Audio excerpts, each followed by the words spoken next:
The people may shake you, hate you, break you, and break you. Yes. How you face is what make you.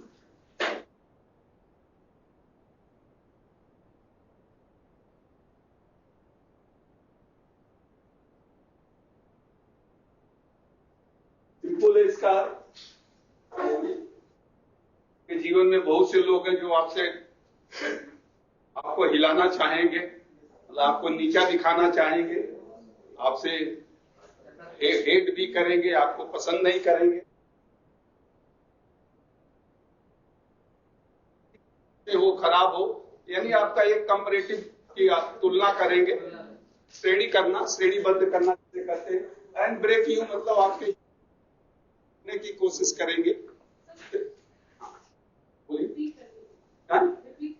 अच्छा, व्यक्ति ऐसे प्रत्येक व्यक्ति को दूसरे लोग हिलाने की कोशिश करते हैं, यानी डिगाने की कोशिश करते हैं, उनके उद्देश्य से उनसे तिरस्कार करते हैं,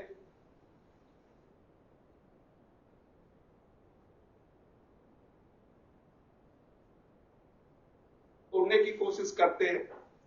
लेकिन आप उनका सामना कैसे करते हैं? आप उनका सामना देखिए, मतलब आप इन सब चीजों का सामना करते हुए आगे कैसे बढ़ेंगे? क्योंकि जीवन में तो संघर्ष है, हर तरह के लोग होते हैं, हर तरह के सोचने वाले होते हैं, लेकिन आपका जो उद्देश्य है, आप उद्देश्य की तरफ चलते रहो। ये सब परेशानियां तो फेस होती ही रहती है।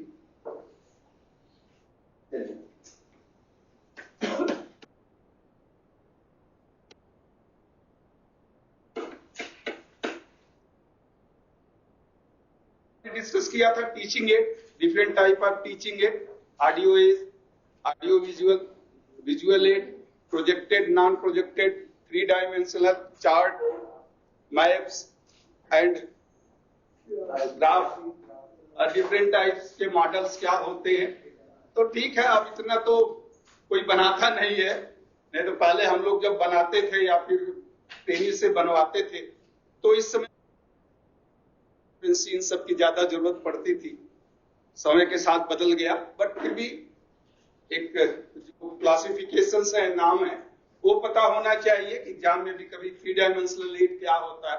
जैसे डायरोमा अक्सर आता है कि what is diorama, in which category, यानी किस तरह का ये एड है, 3 डायमेंशनल, प्रोजेक्टेड, नॉन प्रोजेक्टेड, या कॉमिक्स या चार्ट क्या है, प्रोजेक्टेड एड है।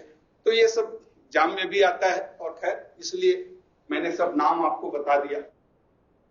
और कोई डाउट है, कुछ पूछना है तो आप उसमें पूछ सकते हैं, कोई भी जो भी नाम है, कम से कम एक बार उसको पढ़ लीजिए। और आपका लेसन प्लान, डेमोन्स्ट्रेशन प्लान आप बनाते रहिए अभी इस समय, नहीं तो अगले हफ्ते हम उसको शुरू करेंगे। एक एक करके बताना, क्योंकि थोड़ा आगे भी बढ़ना है, इसलिए थोड़ा चल रहे हैं। तब तक आपके आ जाएंगे, जब दूसरे सभाजीत भी आ जाएंगे तो फिर वो भी देखेंगे लेसन प्लान, डेमोन्स्ट्रेशन प्लान आप कैसे बना रहे हो और कैसे प्रैक्टिस हो रही है। तो चलिए हम आगे चलते हैं। अब इसी में principle of selection of teaching add, just नाम भी मैं बताऊंगा, ज्यादा डिस्कशन की जरूरत नहीं है। प्रिंसिपल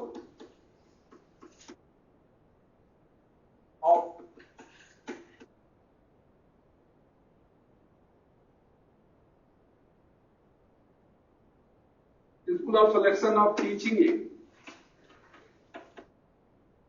यानी टीचिंग एड के चुनाव के सिद्धांत, यानी आप सेलेक्ट करते हैं कि यही टीचिंग एड क्यों होना चाहिए, तो बट प्रिंसिपल्स आप लिख लें। तो ठीक है, चुनाव के कुछ सिद्धांत, पठन सहायक सामग्री के चुनाव के कुछ सिद्धांत कि किस सिद्धांत पर इसका आप चुनाव करते हैं। तो ये उसका पहला ये principle of selection,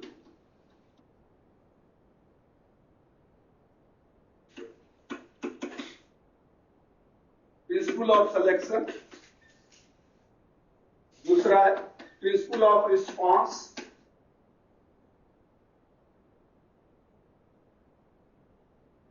principle of evaluation,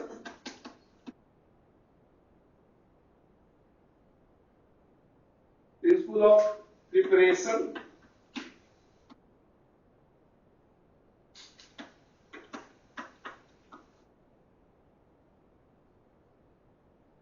principle of physical control,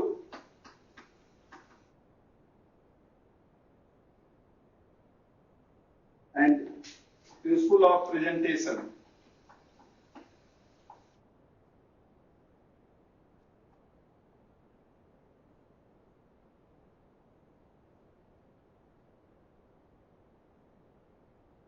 ये 6 प्रिंसिपल्स हैं।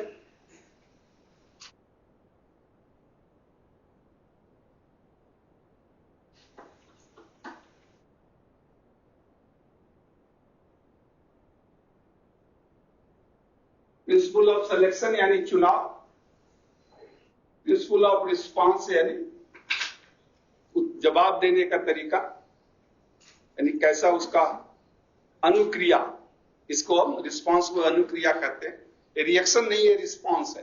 मैंने दिन बताया था रिएक्शन का मतलब प्रतिक्रिया होता है, रिस्पांस यानी अनुक्रिया, सकारात्मक क्रिया जो विद्यार्थी करे उसे रिस्पांस कहते हैं।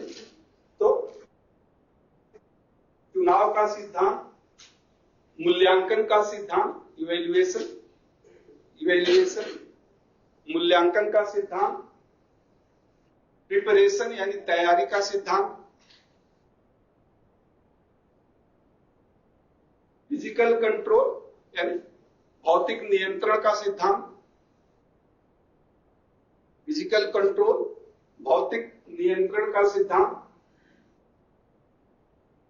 प्रस्तुतीकरण का सिद्धांत, प्रस्तुतीकरण का सिद्धांत।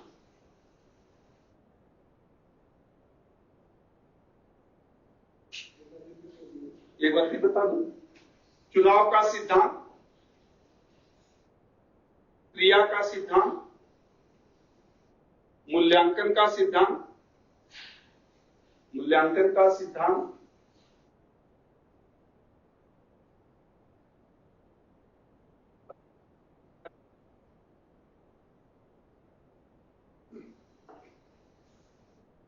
भौतिक नियंत्रण का सिद्धांत, और लास्ट है प्रस्तुतीकरण का सिद्धांत। शिक्षक जब चुनाव करता है कि मैं क्लास में आज कौन सा टीचिंग एड, कौन सा चार्ट कॉन्फ्रेंसी, पीपीटी, प्रोजेक्टेड या नॉन प्रोजेक्टेड,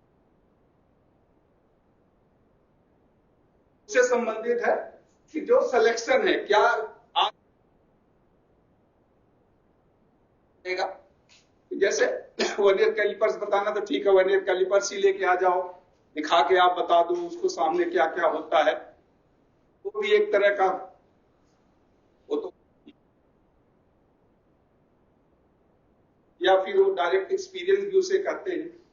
तो शूट होगा, क्या मॉडल होगा, प्रोजेक्टेड नॉन प्रोजेक्टेड होगा, किस तरह का आपको बताना है, ये डिपेंड करता है कि आप किस तरह से, यानी टीचर उसकी व्याख्या कैसे कर सकता है। दूसरा, ये विद्यार्थियों का क्या रिस्पांस होगा उसके प्रति, देखने में अच्छा होगा, अट्रैक्टिव होगा, लेकिन साथ में उससे सूचना भी मिले और उसका रिस्पांस अच्छा, यह आपको सिलेक्शन के समय सोचना, मूल्यांकन करना ही पड़ेगा। ये तो बाद में भी कर सकते हैं, पहले कि ये सही सेलेक्ट कर लिया, अब उसमें से कौन सा सटीक होगा, तो क्या कमियां हैं, क्या अच्छाइयां हैं, सब टीचिंग एड्स को देख के आप सेलेक्ट करते हैं। तैयारी में कितना समय, उसके क्या खर्चा आएगा, क्या तैयारी में समय लगेगा, स्टोर से मिलेगा, कैसे आप उस सामानों को प्राप्त करेंगे, ये सब देखना होता है। फिजिकल कंट्रोल, जब आप बना देंगे तो उसको रख से करेंगे, अगर विद्यार्थी भी यूज करना चाहे तो किस प्रकार यूज करेंगे, तो ये फिजिकल कंट्रोल में तो स्पेशली टीचर के ही होता है। और प्रस्तुतिकरण के समय आप उसे कैसे यूज करेंगे, हाउ टू यूज इट, ये कुछ है प्रिंसिपल ऑफ सिलेक्शन। हो गया, इसमें दिखाने की जरूरत नहीं है, बस ये नाम आप जान जाए। Factor affecting, factor for teaching add, क्या फैक्टर्स है जो टीचिंग एड को प्रभावित कर सकते हैं? तो human factor, factor for using TE, T मतलब टीचिंग एड, मैं शॉर्ट में लिख दिया हूं टी, तो टीचिंग एड को आप कर लेंगे TEACH, factor for using teaching aid. तो human factor,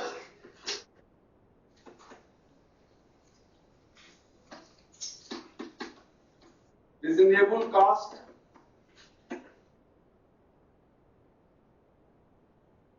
effective communication,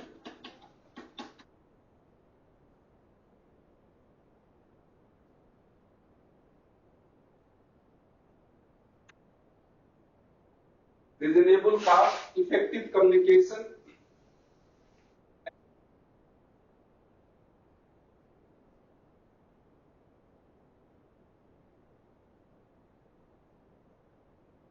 physical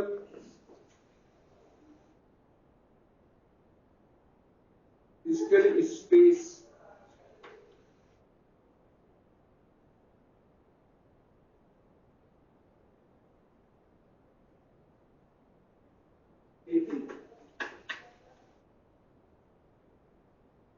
physical space and availability. तो मानवीय कारण, ह्यूमन फैक्टर यानी मानवीय कारण, रिजनेबल कास्ट, कीमत कितनी होगी जो आप बनाएंगे, तर्क मूल्य, मानवीय कारण मूल्य, इफेक्टिव कम्युनिकेशन, प्रभावकारी संप्रेषण, और फिजिकल स्पेस यानी जगह जहां उसे उसकी उपलब्धता, जगह और उपलब्धता, जगह और यह है ह्यूमन फैक्टर, मानवीय कारण, ये कारण, तर्क संगत मूल्य, प्रभावी संप्रेषण और फिजिकल स्पेस एंड अवेलेबिलिटी यानी जो जहां रखना है, भौतिक स्थान और उसकी उपलब्धता, स्थान और उसकी उपलब्धता लिख लें, स्थान और उसकी उपलब्धता। ये कारण होते हैं जिससे के आधार पर एक फीचर बनाता है। इसमें कुछ समझाने की जरूरत नहीं है, बट ये 4 पॉइंट्स आप लिख लें, लिखने बहुत है। ठीक है, चलते हैं आगे। ये इंपॉर्टेंट है, ब्रूनर क्लासिफिकेशन,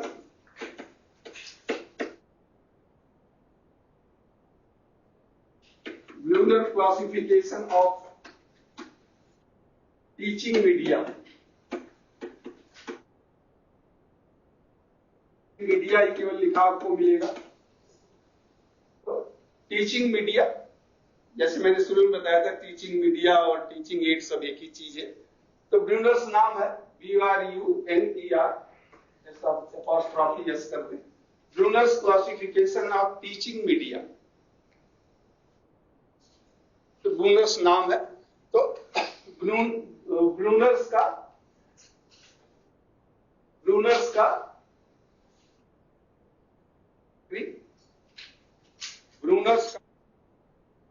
वर्गीकरण या ब्रूनर्स द्वारा पठन सामग्री का वर्गीकरण।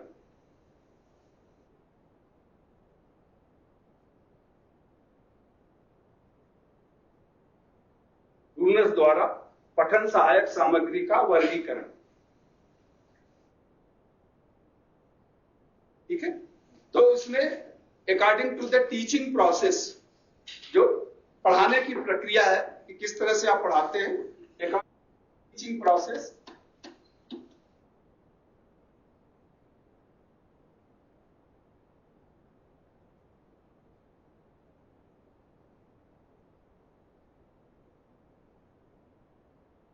he classified it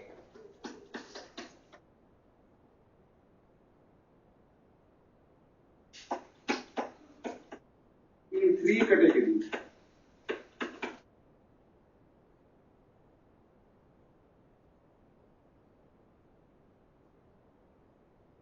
पठन प्रक्रिया के अनुसार, according to teaching process, he classified it इसके बाद कामा कर दे, in 3 categories. He classified it in 3 categories.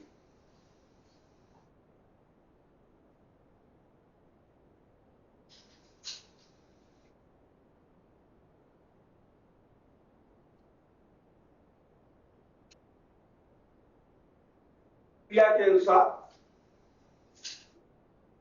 Tuner ने पठन सामग्री को 3 भागों में वर्गीकृत किया। पठन प्रक्रिया के अनुसार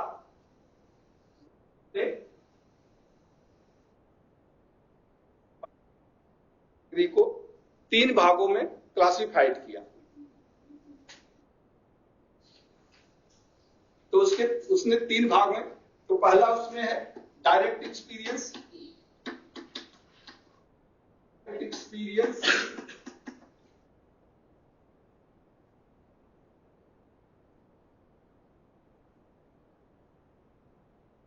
interaction.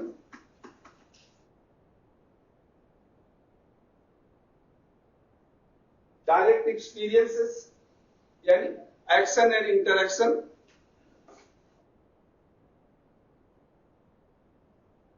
illustrative presentation,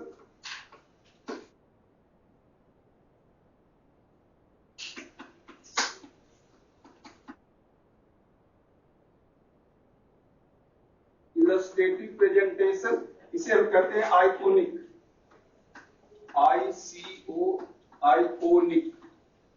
iconic presentation या आइकोनिक कैटेगरी। और तीसरा होता है लॉजिकल प्रेजेंटेशन,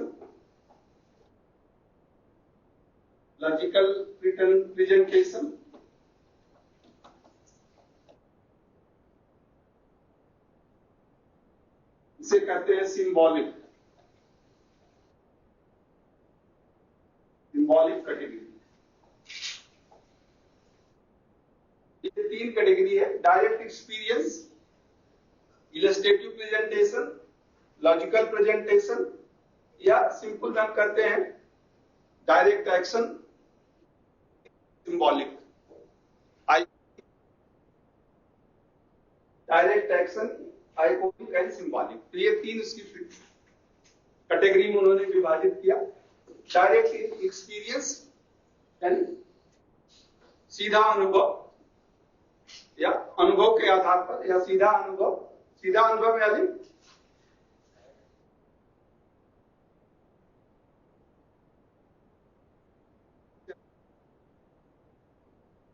चर्चा।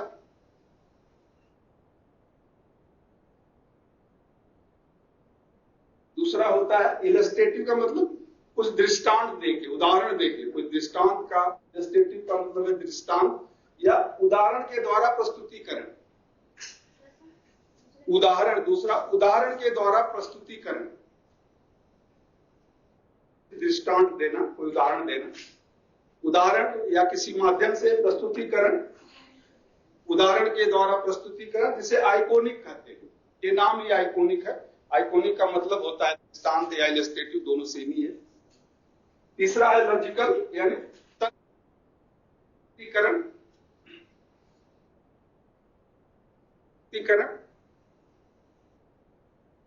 संगत यानी सिंबॉलिक यानी सांकेतिक,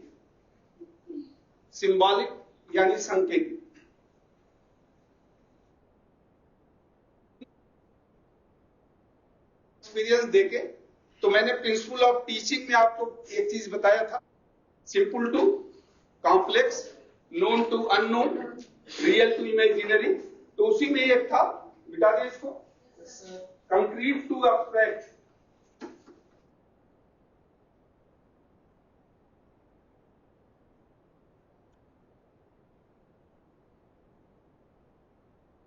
teaching concrete to teaching leading to the concrete to extract। Concrete यानी ठोस, जो आप देख रहे हैं आपके सामने प्रस्तुत है।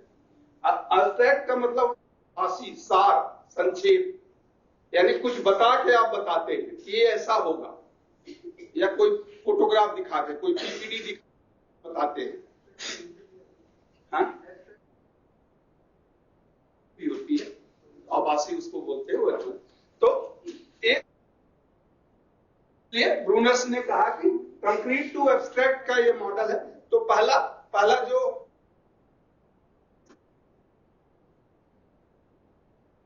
Direct experience,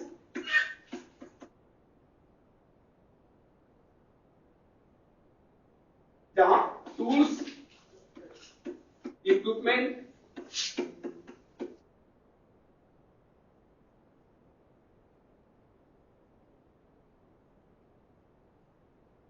tools, equipment and machinery are available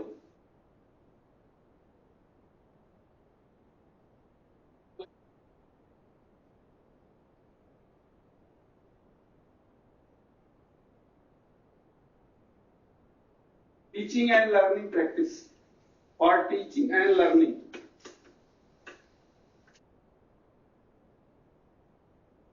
जहां tools, equipment and machinery are available for teaching and learning।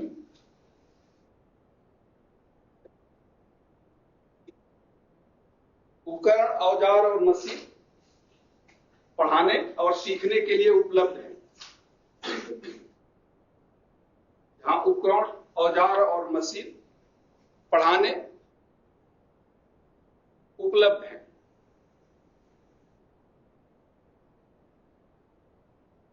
ये डायरेक्ट एक्सपीरियंस में आता है, यानी आपको उपकरण, औजार, कच्चा माल, जो कुछ भी है आपको उपलब्ध है। फुलवेयर, रेक्टिफायर या कोई ऑसिलेटर, एम्पलीफायर, तो सब कुछ आपके पास है, आप करके सीखते हैं। हिंदी बता दें, उपकरण, औजार, उपकरण, औजार व मशीन शिक्षण व सीखने के लिए उपलब्ध होती है। शिक्षण व सीखने के लिए उपलब्ध होती है। इफेक्टिव लर्निंग भी इसे कह सकते हैं आप। एक इफेक्टिव लर्निंग है, अभी सीखने का ये तरीका है जहां सब कुछ, जो कुछ भी सीखना है वो आपको करके सीखना है, यानी एक्शन एंड इंटरैक्शन, इन पे काम करना है। और कुछ डाउट, एक्शन एंड इंटरैक्शन जहां संभव होता है, इंटरैक्शन जहां संभव होता है, वो एक्चुअली कंक्रीट एक्सपीरियंस है। दिस इज ए मतलब ठोस, सो आपके सामने सब कुछ उपलब्ध है एक्सपीरियंस की, और यहां सीखना आसानी से होता है। जो कुछ भी आप सीखते हैं ज्यादा दिनों तक बना रहता है, होगी तो उसमें सुधार करेंगे। तो आप हुई, हम कहते हैं कि यू हियर, मैंने लिखाया भी था एक, आपको सेकंड चैप्टर में है कि आप कैसे सीखते हैं। आप देखते हैं, सुनते हैं, मनन करते हैं, गलती करते हैं, सुधार करते हैं और सीखते हैं। तो एक लाइन मैंने लिखाया है, अगर पीछे आपको भी, खैर समय कहाँ है आपको पीछे पन्ना पलटने का पीछे पन्ना पलटेंगे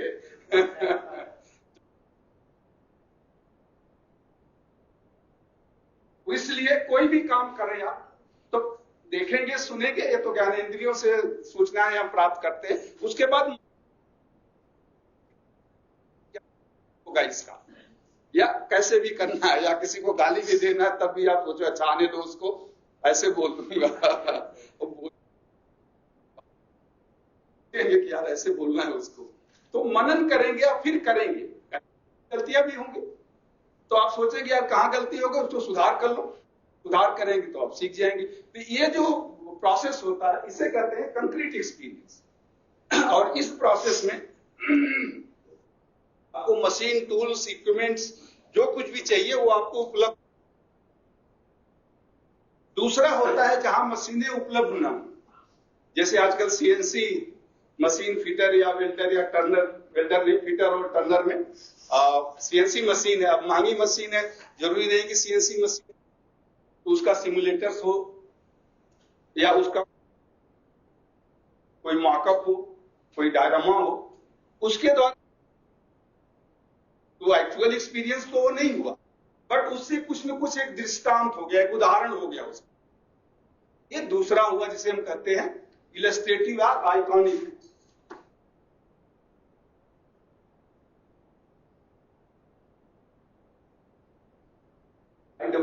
ICCO iconic.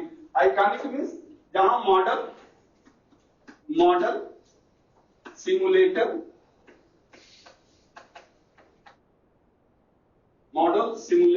Projector डायग्रामा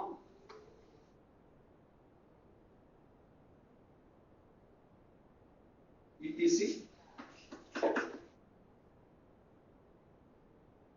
related to actual experience।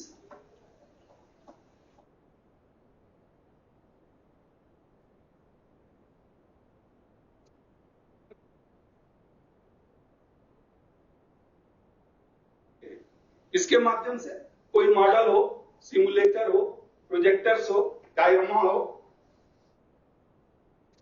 इन सब के माध्यम से जो कुछ हमारे पास उसके द्वारा हम एक्चुअल एक्सपीरियंस, यानी जो एक्चुअल मशीन है जो हम सिखाना चाहते हैं, जो बताना चाहते हैं, तो इसमें लिख दीजिए जिसमें कि वास्तविक अनुभव को, वास्तविक, क्योंकि यहां कंक्रीट से ठोस होता है, तो ठोस अनुभव को मॉडल सिमुलेटर ही लिख लें। अनुरूपण होता है हिंदी, बट हिंदी तो इतनी कठिन हो जाएगी आपको। तो मॉडल, सिमुलेटर, प्रोजेक्टर या डायग्रामा, ये कॉमन में सब लोग जानते हैं। डायग्रामा का आप चित्रावली कहेंगे तो कोई समझेगा नहीं। तो के द्वारा ठोस, सिमुलेटर, प्रोजेक्टर और डायग्रामा के द्वारा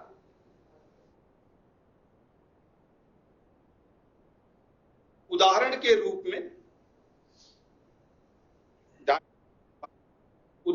रूप में कोशिश की जाती है, उदाहरण के रूप में प्रस्तुत करने की कोशिश की जाती है।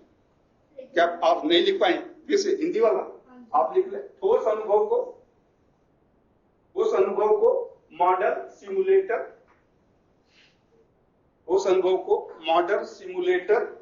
प्रोजेक्टर या डायग्रामा के द्वारा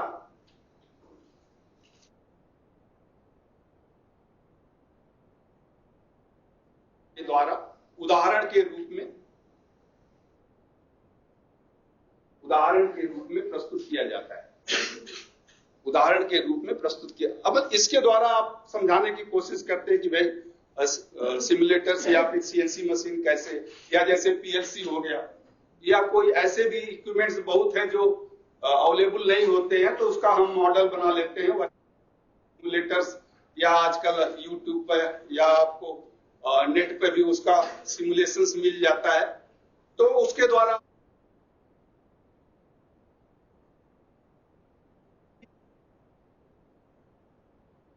बीच का ये है, मतलब कंक्रीट से अब आप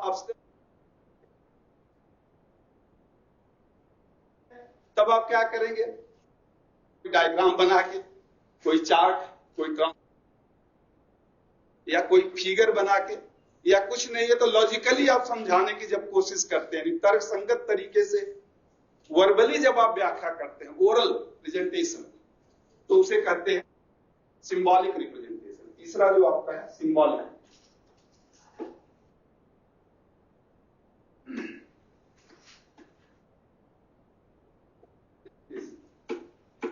oral presentation, oral presentation by diagram,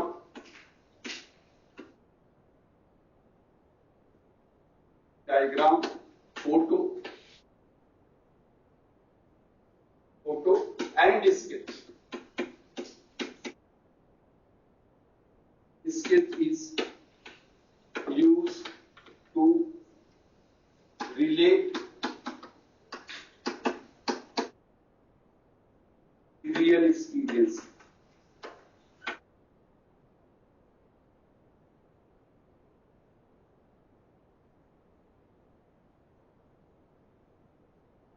या तो आप ओरल प्रस्तुतिकरण करते हैं, या किसी डायग्राम के द्वारा, फोटो के द्वारा, या स्केच बोर्ड पर ही आप स्केच बना देते हैं। डिफरेंट पार्ट्स, सीएनसी मशीन के ये पार्ट होते हैं, कुछ ऐसा दिखता है, या कोई एक चार्ट आपने बना के लाए हैं, तो चार्ट के द्वारा जो रियल एक्सपीरियंस है, यानी जो ठोस अनुभव है, उससे जोड़ने की कोशिश करते हैं, उसको बताने की कोशिश करते हैं। इसे तर्क संगत या इसे सिंबॉलिक कहा जाता है। इसे हम सिंबॉलिक एक्सपीरियंसेस करते हैं या सिंबॉलिक अनुभव करते हैं। ठीक है, तो इसकी हिंदी बता दूं तो इसमें तो लिख दें आप, या तो मौखिक प्रस्तुतिकरण, या तो नहीं, या आप पहले मत लिखें, मौखिक प्रस्तुतिकरण, या काट दें वहां से, मौखिक प्रस्तुतिकरण, या अब लिखें मौखिक प्रस्तुतिकरण, या डायग्राम को क्या बोलेंगे, डायग्राम ही लिख ले हिंदी में ही, चित्र। तो फोटो भी चित्र होगा। रेखा चित्र, इसके मतलब तो रेखा चित्र। डायग्राम, फोटो और स्केच के माध्यम से, क्योंकि फोटो और स्केच के माध्यम से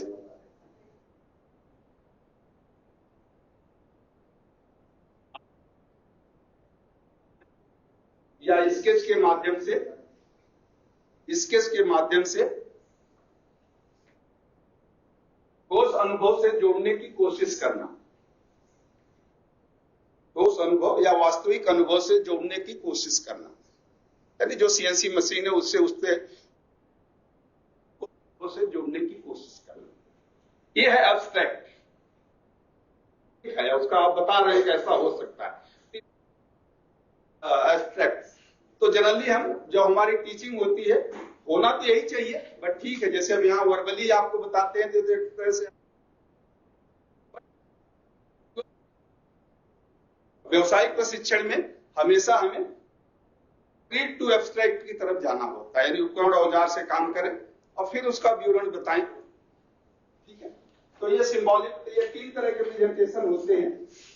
अब इसी 3 का, यानी जो ब्रूनर क्लासिफिकेशन ऑफ मीडिया था, इस ब्रूनर क्लासिफिकेशन ऑफ मीडिया का थोड़ा सा एक डिटेल्स डिस्क्रिप्शन है, उसे हम कहते हैं डालेकोन ऑफ एक्सपीरियंस।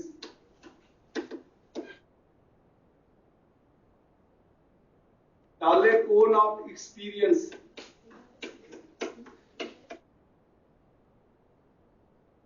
डाले नाम है, ये आपके सिलेबस में भी है, ये बहुत आता भी है, एग्जाम में भी अक्सर डाले का नाम जरूर है, किसी में आ ही जाएगा, अगर तो आता ही रहता है डालेकोन ऑफ एक्सपीरियंस।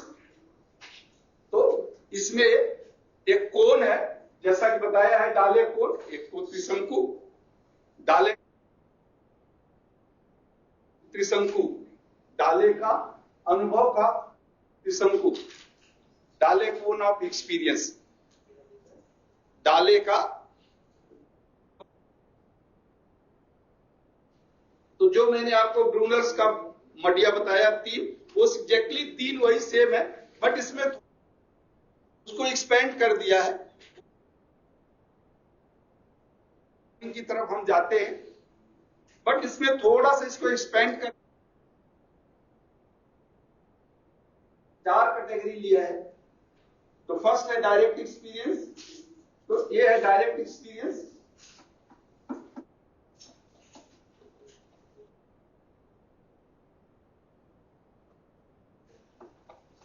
जो सबसे इफेक्टिव टीचिंग मेथड होता है, यानी जो आप बता रहे हैं वो करके भी दिखा रहे हैं, तो सबसे प्रभावी होता है। इसमें क्या क्या आता है, जैसे प्रोजेक्ट वर्क है,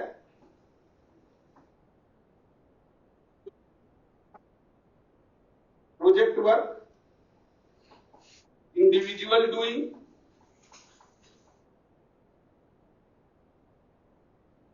individual doing, DOING, individual doing. और एक तीसरा है एक्सपेरिमेंट, कोई एक्सपेरिमेंट आप करें,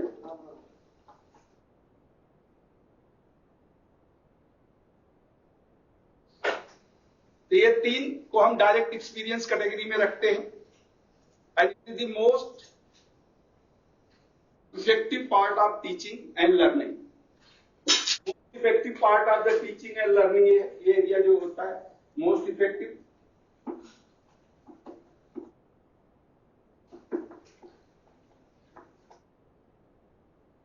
most effective part of teaching and learning.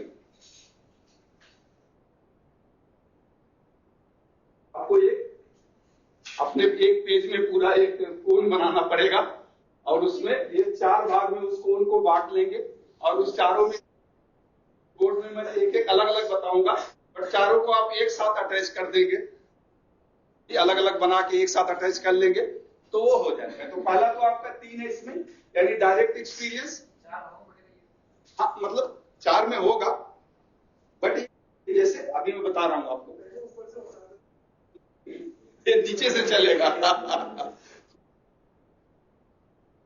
उससे कम प्रभावी है, उससे कम प्रभावी है, लीस्ट प्रभावी है। तो ऐसे ये चलता है, बेस से शुरू होता है, इसलिए हमेशा दाले कौन जो है बेस से शुरू होता है। अब यहां पर आपका आता है ये प्रोजेक्टेड एंड नॉन प्रोजेक्टेड।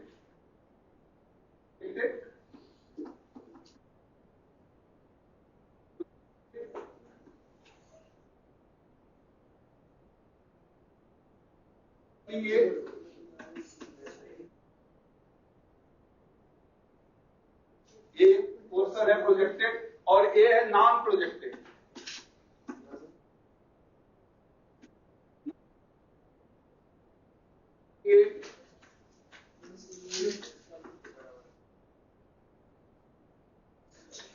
अभी आप ऐसे ही बना लें, अभी जो मैं 4 बना रहा हूं तो बता दूंगा।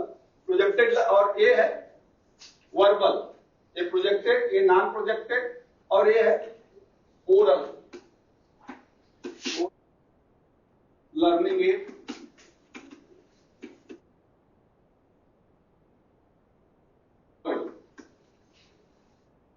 मोस्ट इफेक्टिव है, इससे कम इफेक्टिव ये होगा, इससे कम इफेक्टिव ये होगा, और इसे कहते हैं लीस्ट इफेक्टिव।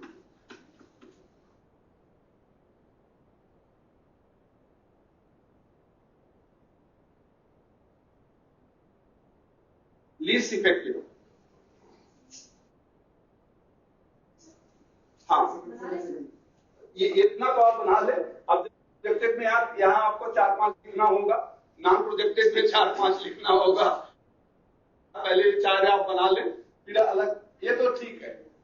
बेस तो ये 3 ही है, बेस में 3 ही रहेगा, यहाँ पे 3-4 आएगा, यहाँ पे 3-4 आएगा, और इसमें भी बस वर्ड, इसमें कुछ भी वर्ड ही है, यहाँ आप वर्ड लिख सकते हैं, तो ये तो ठीक है।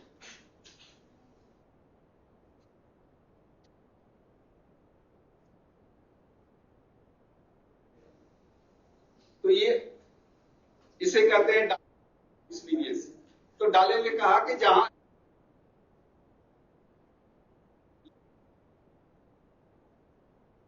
टीचिंग एड होना चाहिए, प्रोजेक्टेड नहीं है तो नॉन प्रोजेक्टेड हो, यानी ये एरिया दोनों, ये जो दो है, इस ये आइकोनिक है, बताया था ब्रूनर, और ये वाला जो एरिया ये सिंबॉलिक है।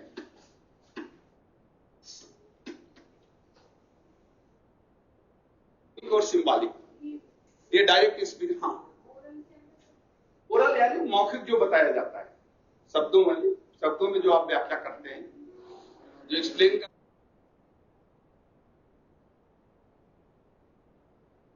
जो व्याख्या किया जाता है उसे ओरल करते हैं।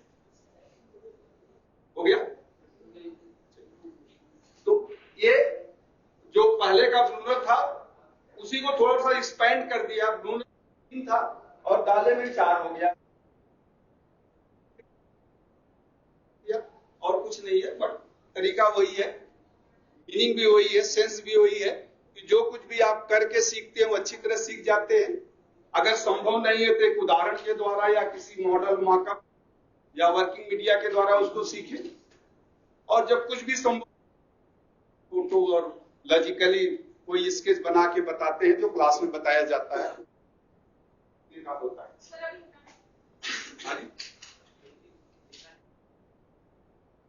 अच्छा, इसको लिखा नहीं अभी?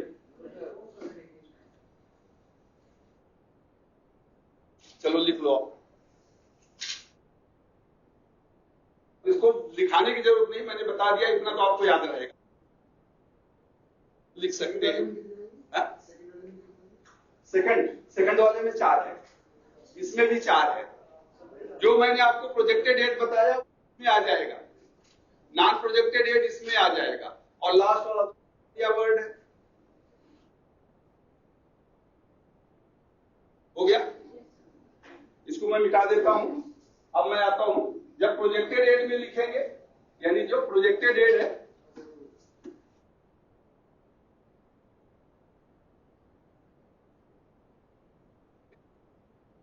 यानी ऐसे चलेगा ना, ये बेस है, बेस वाला वे में लिखता हूं। ये केवल प्रोजेक्टेड में जब आप लिखेंगे तो नीचे से जब शुरू करेंगे तो एडवांस एज है, जो मैंने आपको बताया, जो सबसे पुराना और दिखाया था सबसे एडवांस। तो प्रोजेक्टेड डेट के लास्ट में क्या लिखाया था?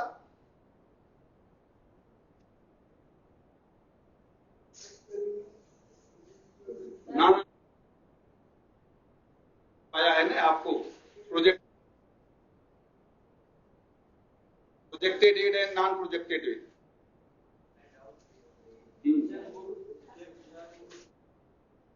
प्रोजेक्टेड डेट में क्या है? ये तो नॉन प्रोजेक्टेड है। ओवरहेड प्रोजेक्टेड के लास्ट में क्या है? एकदम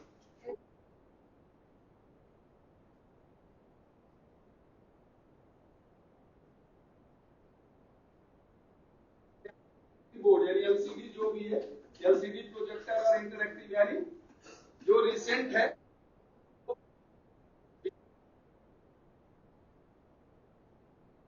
यहाँ ये प्रोजेक्टेड में पहले ही आएगा, फिर इसके बाद धीरे धीरे जैसे इसके बाद आप सीसीटीवी में चले जाए, अगर है प्रोजेक्टेड तो खैर नहीं है, और जैसे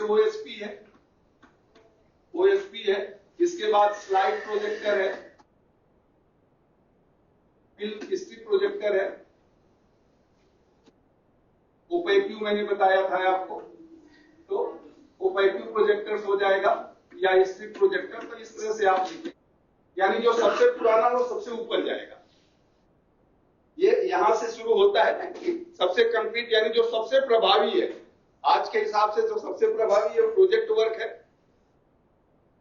विद्यार्थी काम करता है या विद्यार्थी को कोई एक्सपेरिमेंट दे गया कि आप इनोवेट करो, तो वो है, तो सबसे प्रभावी प्रोजेक्ट होता है।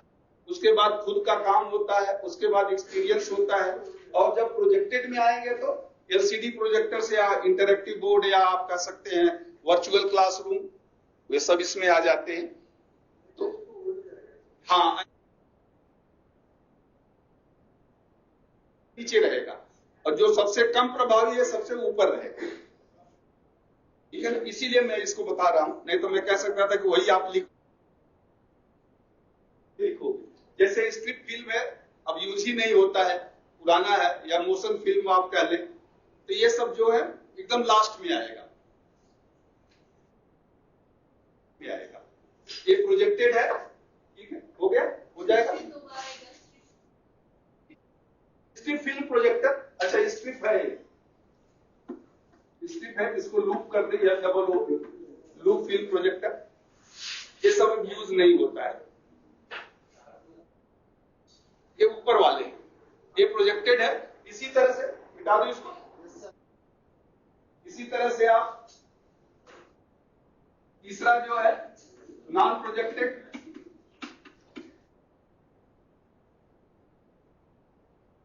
थ्री डायमेंशनल पहले है, मतलब उसके ऊपर जस्ट यहां जहां ये खत्म होगा प्रोजेक्टेड, जहां ये प्रोजेक्टेड खत्म होगा वहां पर ये थ्री डायमेंशनल यानी डायरोमा जो है, डायरोमा सिमुलेटर,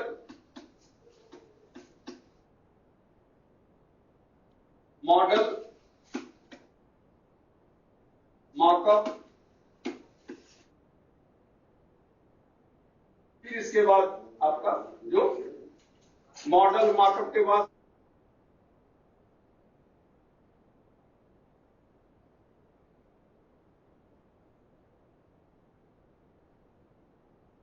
या सिमुलेटर्स को आप नीचे कर सकते हैं और इस डायरोमा को यहां कर सकते हैं, कोई बात नहीं, दोनों है। डायरोमा भी उतना होता है चित्रों के माध्यम से जो दिखाते हैं, सिमुलेटर की तरह ही वो भी प्रभावी होता है, बट सिमुलेटर में वो करके दिखाता है, चित्र में करके दिखाता नहीं है। तो आप कह सकते हैं सिमुलेटर इससे प्रभावी है तो यहां कर सकते हैं, बट डालेकोन में डायरोमा ही लिखा है, तो डायरोमा सिमुलेटर चाकबोर्ड जो लिस्ट इफेक्टिव इसमें है, मतलब इस एरिया में।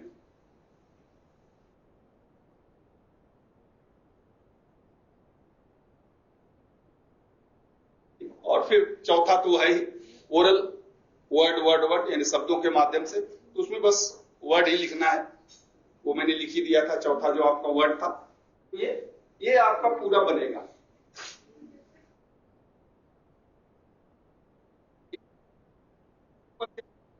वर्ड आएगा, ऊपर से आप देखिए तो पहले वर्ड आएगा और इधर लिखा रहेगा लिस्ट इफेक्टिव, उसके बाद ये आएगा चार्टबोर्ड, मॉकअप, मैं ऊपर से चल रहा हूं, चार्टबोर्ड, मॉकअप, मॉडल, सिमुलेटर, ये है। यहां आप लिखेंगे more effective than word, more effective than word,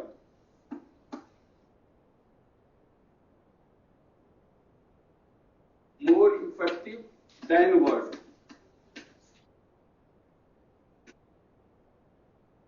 यहां लिखेंगे more effective than, more effective than, more effective than non-projected in non-projected aid, NPA, NPA, non-projected aid।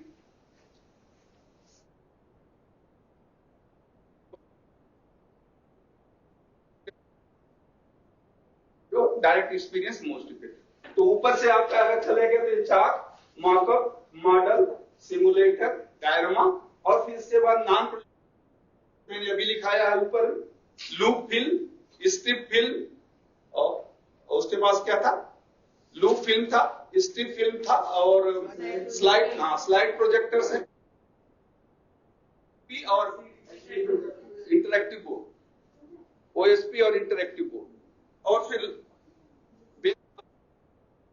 ऊपर से आप देखें, हाँ एक्सपेरिमेंट हो जाएगा, इंडिविजुअल डूइंग एंड प्रोजेक्ट, ऊपर से ही आपका ये, बट नीचे से इफेक्टिवनेस नीचे से ऊपर जाता है, ये ध्यान रखेंगे कि जो मोस्ट इफेक्टिव होगा वो सबसे नीचे होगा और उसके बाद इस क्रम में ऊपर चलता जाएगा। मेन इसी का, मेन इस चीज को आप जब भी बनाए डाले को तो ये ध्यान रखें।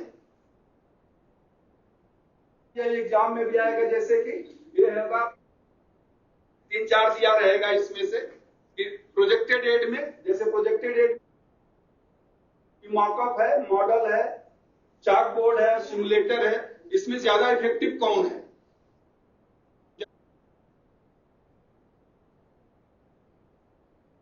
टाइप क्वेश्चंस आ सकते हैं। ठीक है, इसको आप अपने हिसाब से बना लेना, क्योंकि यहां तो चारों नहीं बन पाएगा। मैंने अलग अलग चारों आपको बना के बता दिया कि ये डाले बट कोन फॉर्म में रहेगा। ऊपर कोन रहेगा, नीचे बेस जो है ऐसे बढ़ता जाएगा। और बेस का मतलब होता है ये कंक्रीट हुआ, और कंक्रीट से जब आप ऊपर जाएंगे तो ये एब्स्ट्रैक्ट की तरफ बढ़ता जाता है।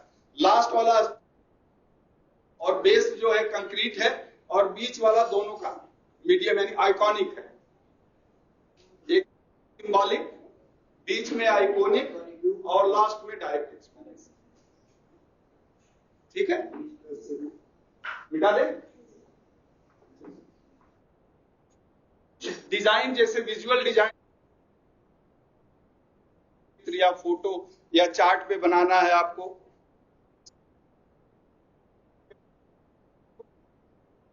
उसमें होते हैं तो डिजाइन, विजुअल डिजाइन जिसे हम कहते हैं।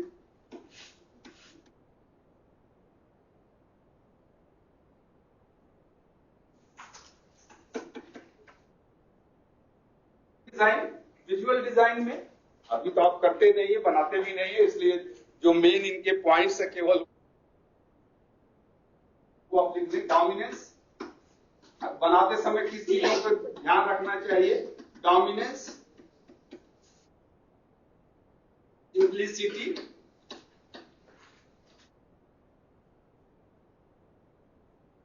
Harmony,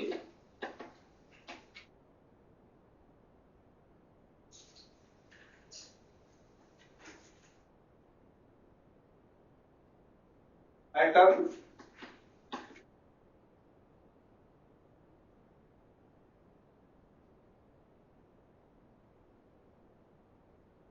variety.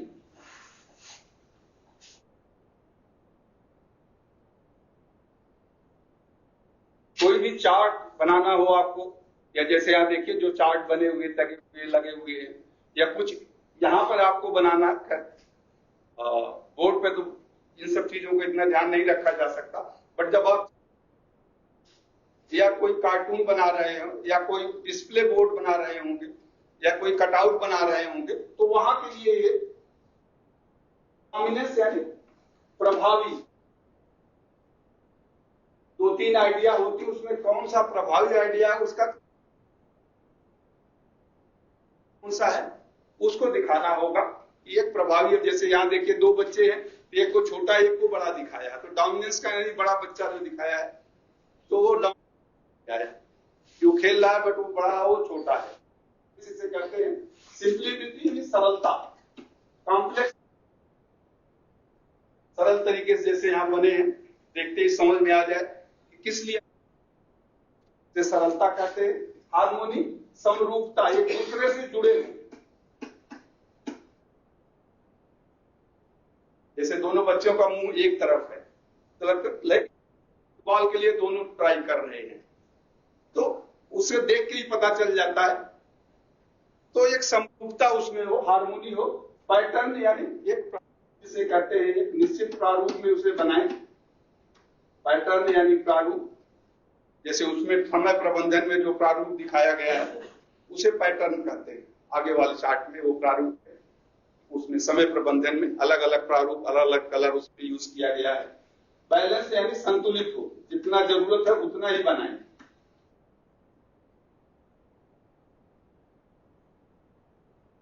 वैरायटी यानी भिन्नता, रंगों के माध्यम से भिन्नता आप दिखाएं, जैसे उसमें देखिए विभिन्न कलर का उपयोग किया गया है। तो कोई भी विजुअल एड्स, कोई चार्ट बनाना है, कोई पोस्टर बनाना है, कोई कटआउट बनाना है, या कोई प्लैनेट बोर्ड पे कुछ कोई फंक्शन होता है, तब आप देखिए कैसे सजाते हैं, तो उसके लिए ये थोड़ा सा आपको कोई एक प्रभावी, यानी बहुत से आइडियाज होती है लेकिन एक आइडिया उसमें प्रभावी, सिंप्लिसिटी हो, बनाने में एक सरलता हो, कम से ड्राइंग का यूज हो, और एक मेन आइडिया उसमें दिखे, समरूपता से एक समान हो सभी, कोई बहुत बड़ा ना हो, कोई बहुत छोटा, एक समान हो, थोड़ा सा क्रम बना के रखें। प्रारूप कैसा होना चाहिए ये आपको डिसाइड करना होता है।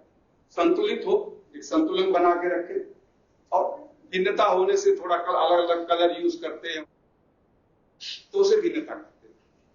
ठीक है, अब इसको बनाने के लिए जैसे विजुअल डिजाइन इसे बोलते हैं, उसी तरह से मिटा दूं इसको, विजुअल टूल्स होता है, यानी कैसे आप उसको बनाते हैं, विजुअल टूल्स उसे बोलते हैं।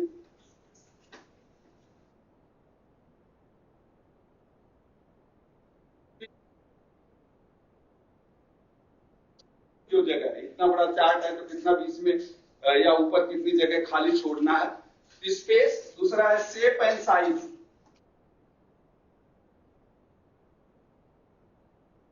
जो कुछ भी आप बनाएंगे उसका shape and size. Colour, colour कैसा होगा, कंट्रास्ट, ये विरोधी, यानी जो उसका बैकग्राउंड कलर कैसा होगा या जो आप चित्र बनाएंगे वो कैसा होगा, या अलग अलग कलर आप किस तरह के यूज करें जो अट्रैक्टिव लगे, उसे कंट्रास्ट, अतिरेक भी इसे कहते हैं या विरोधाभास, हिंदी में से अतिरेक या विरोधाभास कहते हैं, कंट्रास्ट। टेक्सचर का मतलब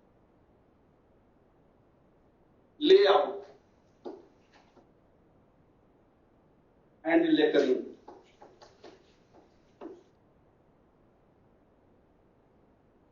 जैसे जो शब्द इसमें लिखे हैं, जैसे तीसरे वाले में देखिए वो लिखा है तो शैक्षिक उद्देश्य, ज्ञानात्मक शैक्षिक उद्देश्य, मूल्यांकन, संश्लेषण। तो जो शब्द है तो लेटर कैसे लिखना चाहिए, स्पेस यानी जगह,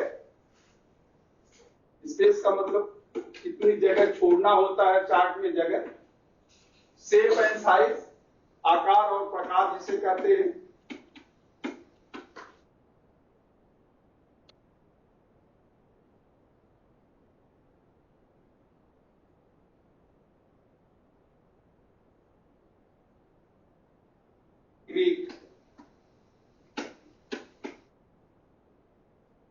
टेक्सचर का मतलब बनावट।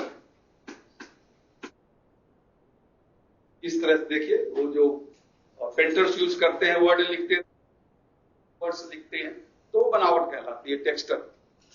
टेक्सचर, लेआउट यानी करेंगे आप व्यवस्थित करना, व्यवस्थित करना।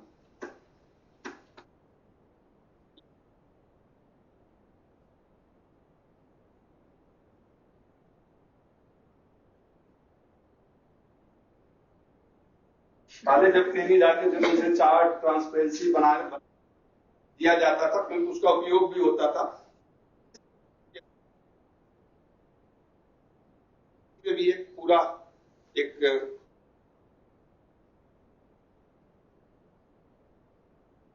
तो देखा होगा, बनाया होगा। तो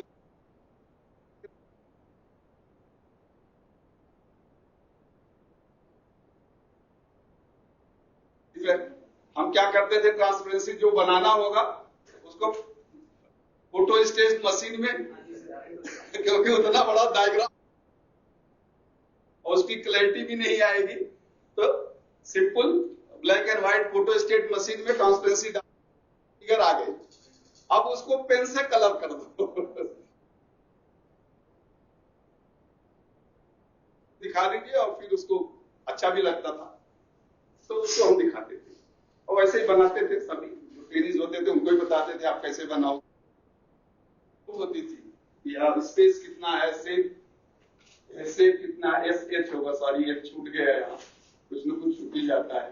शेप एंड साइज, कलर का, सब चीजों का ध्यान रखा जाता है। बट अब तो आप लोग एडवांस वाले हो तो इसकी जरूरत नहीं है, बट ठीक है मिटा दो। लेटरिंग में हम अब आता है, लेटर जब आप लिखते हैं,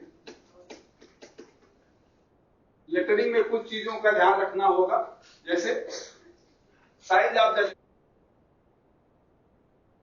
letter, style of letter,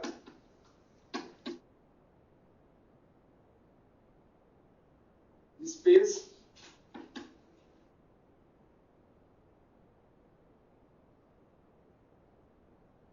layout, sorry contrast नहीं, कलर, साइज यानी उसकी साइज कितनी हो, माप, आकार एक आकार कितना होना चाहिए, स्टाइल किस प्रकार आप लिखेंगे और कैसा होना चाहिए शब्दों के बीच में या फिर दो शब्दों के बीच में, या कोई लेटर बन गया है, वाक्य है, तो वाक्यों के बीच में कितनी दूरी हो, तो उन सबको लेआउट व्यवस्थित होती है। अब साइज में या ट्रांसपेरेंसी में जो आप लिख रहे हैं, तो कितनी दूरी से विद्यार्थी उसको देखेगा, तो डिस्टेंस के ऊपर ये साइज डिपेंड करती है। जैसे अगर डिस्टेंस 1.2 मीटर है, यानी डिस्टेंस दिखने की डिस्टेंस अगर 1.2 मीटर है, तो लेटर की साइज mm 1.2 to 2.4 मीटर है, तो ये 6 मीटर हो जाएगा। 2.4 to 4.8 मीटर है, तो ये 12 मीटर हो जाएगा। 12 mm।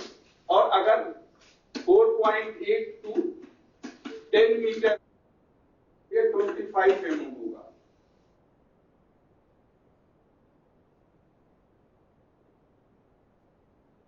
मीटर, तो ये 50 मीटर हो, 50 mm।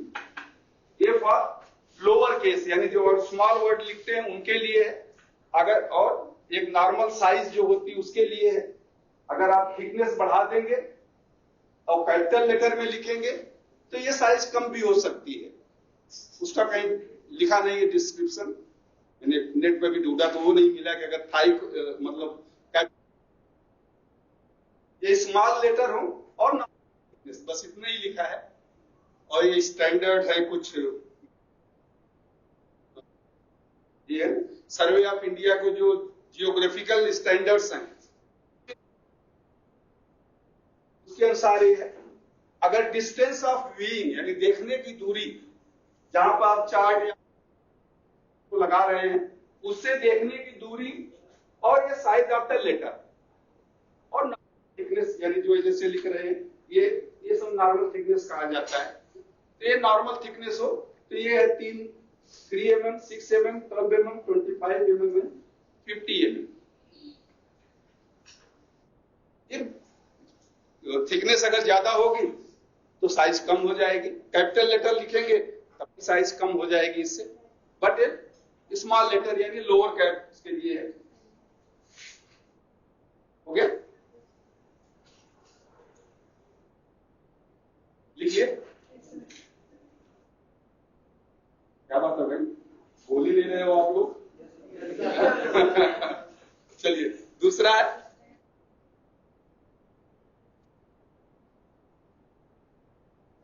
स्टाइल। तो है आप सब जितने लोग हैं सबकी स्टाइल होती है।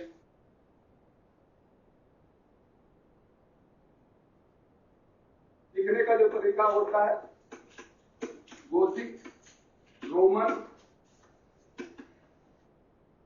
टेक्स्ट, इसे कहते हैं गोथिक लेटरिंग।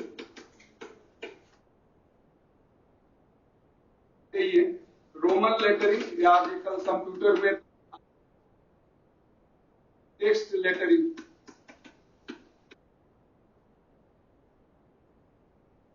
में आप देखते हैं अलग अलग तरह के हैं।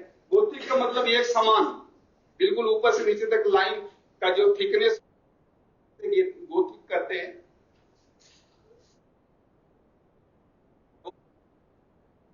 थिकनेस, लेटर का थिकनेस अगर एक समान हो तो उसे गोथिक करते हैं। थिकनेस कम ज्यादा हो, कहीं ज्यादा हो, लिखते हैं बना लिखते हैं तो उसे रोमन कहते हैं। टेक्स्ट यानी जैसे जर्मन, इसमें आता है जर्मन टेस्ट, इंग्लिश टेस्ट। हाँ, आप कंप्यूटर में देखें अलग मिल जाएगा आपको। इंग्लिश टेस्ट, हाँ, ओल्ड टेस्ट या ब्लैक टेस्ट।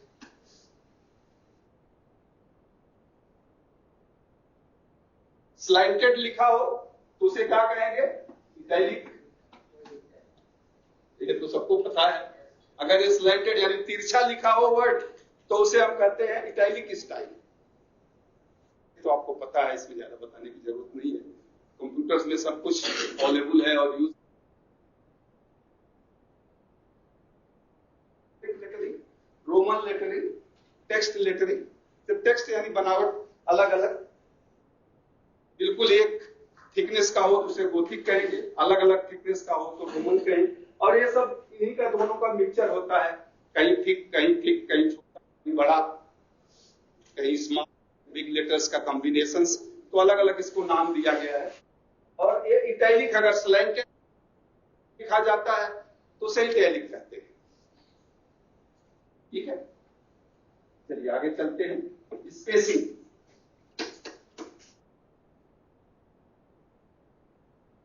स्पेसिंग जनरली, जैसे स्पेसिंग के बीच में आप देखें, अब स्पेसिंग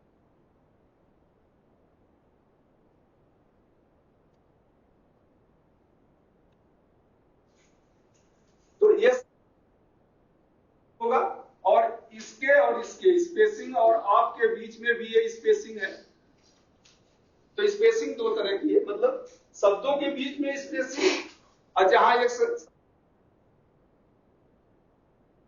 आप कहें लेटर के बीच में स्पेसिंग और वर्ड के बीच में स्पेसिंग, ये दो तरीका स्पेसिंग का है। एक होता है मैकेनिकल स्पेसिंग,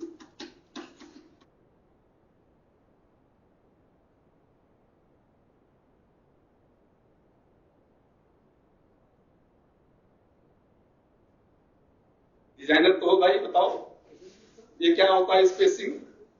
जो डिजाइनर उनको तो पता होता है, तो अब तो आपको नहीं पता, आज के 10 बहुत महत्वपूर्ण होता है, और विजुअल का ये सबको याद बताया जाता था बिटवीन द लेटर्स। तो तुम्हारा आप प्रैक्टिस कराते थे हम कि आप मैकेनिकल स्पेसिंग बनाओ और आप ऑप्टिकल स्पेसिंग बनाओ। दूसरा होता है ऑप्टिकल स्पेसिंग।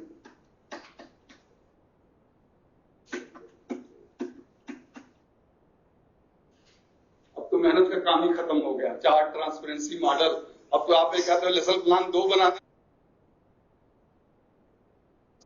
चार्ट है, ट्रांसपेरेंसी है, मॉडल है, या कोई हम पॉइंटर बनवाते थे केवल कि पॉइंटर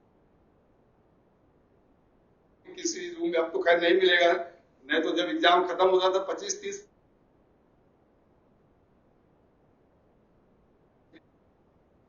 है, एक ही है। हाँ,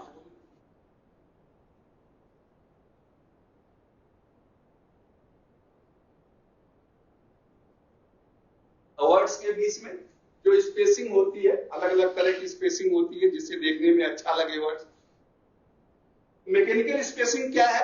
ये जो मशीन से जो लिखा जाता है, जो प्रिंटेड मशीन के जो वर्ड्स होते हैं, वो जो होता है जैसे लगेगा कि सभी वर्ड एक एक अलग अलग ब्रैकेट में है, बीच की दूरी समान होगी, सभी का थिकनेस एक जैसा होगा, और सभी का अपर केस और लोअर केस भी एक समान होगा, तो उसे हम कहते हैं मैकेनिकल स्पेसिंग। ये हम आप नहीं लिख सकते, वो मशीन में ऑलरेडी सेट होता है, उनका ब्रैकेट होता है जिनका, उसमें जब है कोई प्रिंटिंग, आप देखें बुक की प्रिंटिंग या कोई भी प्रिंटिंग, तो उसमें एक जैसे ही एक डिजाइन होता है उनका, उस डिजाइन में वो उसको सेट करके वो बनाते हैं। पहले मैकेनिकल था, अब तो डिजिटल और इलेक्ट्रॉनिक भी हो गया है, लेकिन स्टैंडर्ड तो वही है, उस तरह से बनते हैं।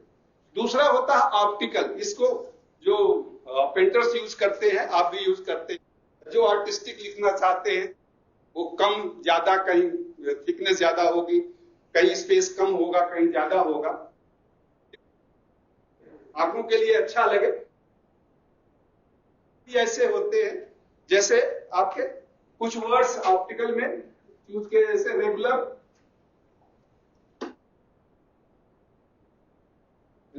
रेक्टेंगुलर,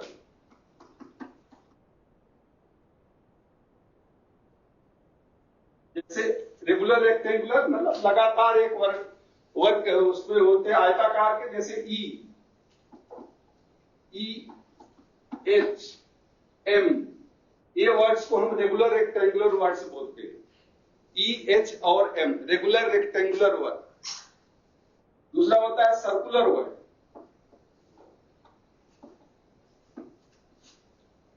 सर्कुलर वर्ड्स, ये हम यूज कराते थे पहले, बट अब कहाँ होता है। जैसे सी है, डी है, बी है, ओ है,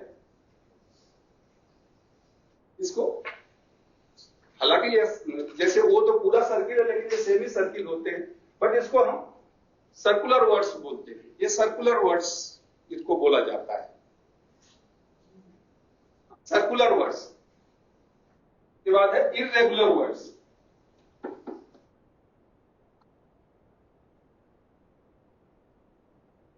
इररेगुलर वर्ड्स, इररेगुलर वर्ड्स में जैसे जे है, के है, एफ है, एल है, नहीं आता है, एम एम तो है ही, एन भी इसी में आएगा, क्योंकि एन भी पूरा आयताकार होता है। डब्ल्यू भी उसी में आएगा, इसमें डब्ल्यू मतलब जो आयताकार होगा आपका, दोनों समान। एन भी ऐसे ही होता है। डब्ल्यू ऐसे भी लिख सकते हैं आप, डब्ल्यू ऐसे भी लिखा जाता है। जब आप पेंटर्स देखें तो बिल्कुल इसको ऊपर समान कर देते हैं, तो ऐसे भी लिखा जाता है, इसलिए डब्ल्यू उसमें आ जाएगा, एन भी उसी में आ जाएगा, तो एक समान हो जाएगा। नैरो वर्ड्स तो हम भी भूल गए, चलो कोई बात नहीं, फिर से याद करना पड़ गया। नैरो वर्ड्स होते हैं जैसे यस, के, टी, वाई, इनको हम नैरो वर्ड्स बोलते हैं। तो ये आप के समय इन शब्दों का ध्यान रखा जाता है।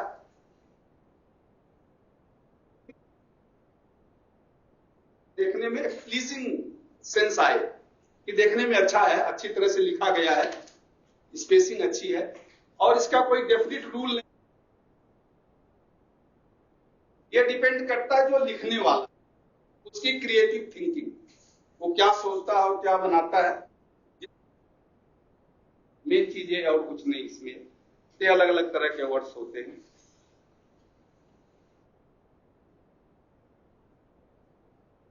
ठीक है, हो गया। अब कलर और लेआउट तो ठीक है, पहले कलर जो अच्छा कलर हो, जो आप अलग अलग तरह के कलर यूज करते हैं, और लेटर की व्यवस्था कैसी होनी चाहिए जो देखने में अच्छा लगे। ये थोड़ा सा मैंने आपको आइडिया दे दिया, ये जरूरी था। हाँ जी, चलिए अब हम आते हैं, तो टाइम है, कोई बात नहीं। तो अब हम आते हैं जो हमारा नॉन प्रोजेक्टेड एड में जो generally use, chalk board, use of chalk board. Chalk board को आप कैसे यूज करेंगे, किस तरह से यूज करेंगे, क्योंकि जनरली चलो यहाँ प्रोजेक्टर्स है, चाक बोर्ड या आप जो स्मार्ट बोर्ड और व्हाइट बोर्ड मार्कर पेन से जो आप यूज करते हैं, तो उसको हम यूज करते हैं, बट यहाँ हम उसको यूज ऑफ चाक बोर्ड।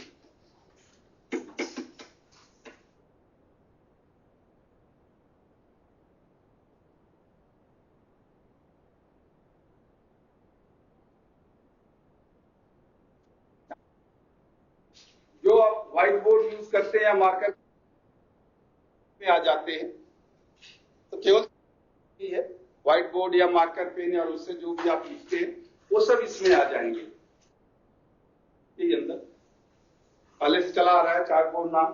ठीक है, अब तो चाक बोर्ड भी शायद कम ही यूज होता है, कहीं नहीं यूज होता हो, व्हाइट बोर्ड मार्कर पेन का ही यूज होता है हर जगह। तो चलो, तो इसमें पहला है कि जब आप चाक बोर्ड से लिख,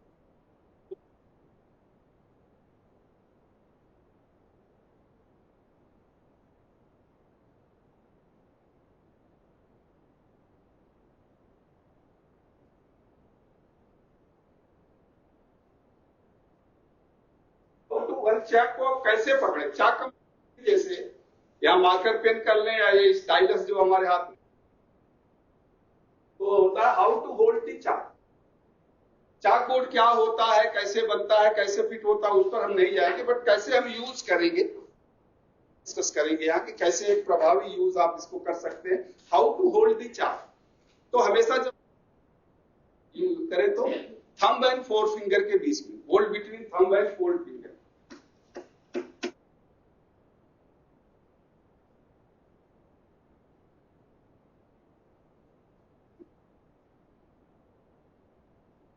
खत्म हो रहा है।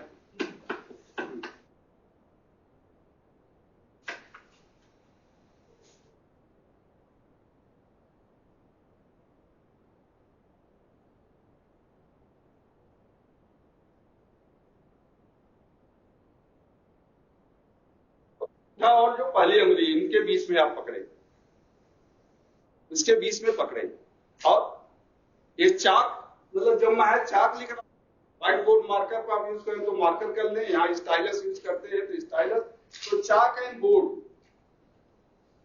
दी angle between chalk and board,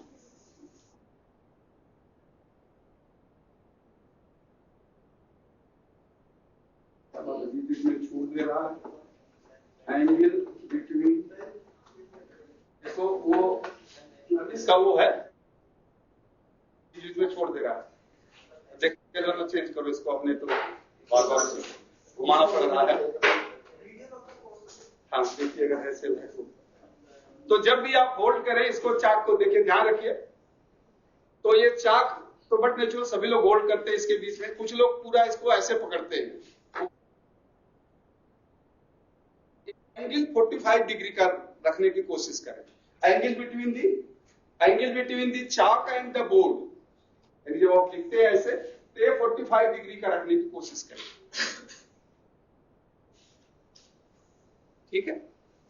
और स्ट्रेट लाइन लिखने के लिए फोर्थ एंड थर्ड लाइन का जो नेल होता है, ये है ना, जैसे नेल लिखे थर्ड, इसको यहां पे लिखें और इसको इस पे बोर्ड के ऊपर रखें और साथ में वो चलता रहेगा, बिल्कुल लाइन आपकी होगी, ये सपोर्ट करता सीधे लाइन के लिए। तो एंगल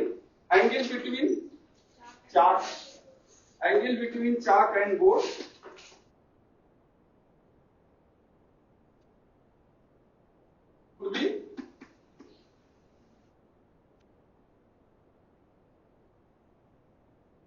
मीजर नहीं करना, 40 भी हो सकता है, 50 भी हो सकता है, बट ऐसा रखें कि आपको दिखने में आसानी हो, बिल्कुल ऐसे ना हो जाए, बिल्कुल सीधा ऐसे ना हो।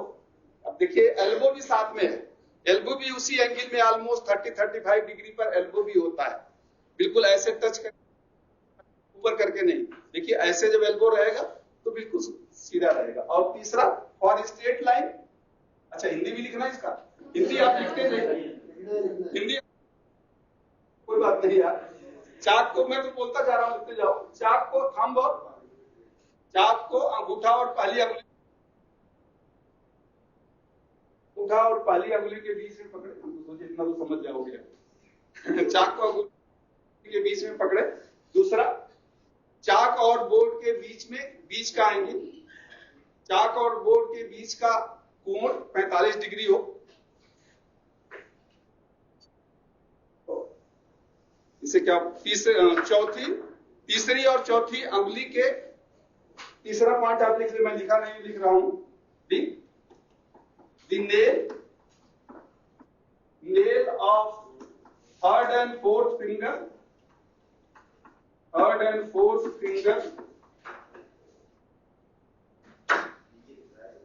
is used for straight line.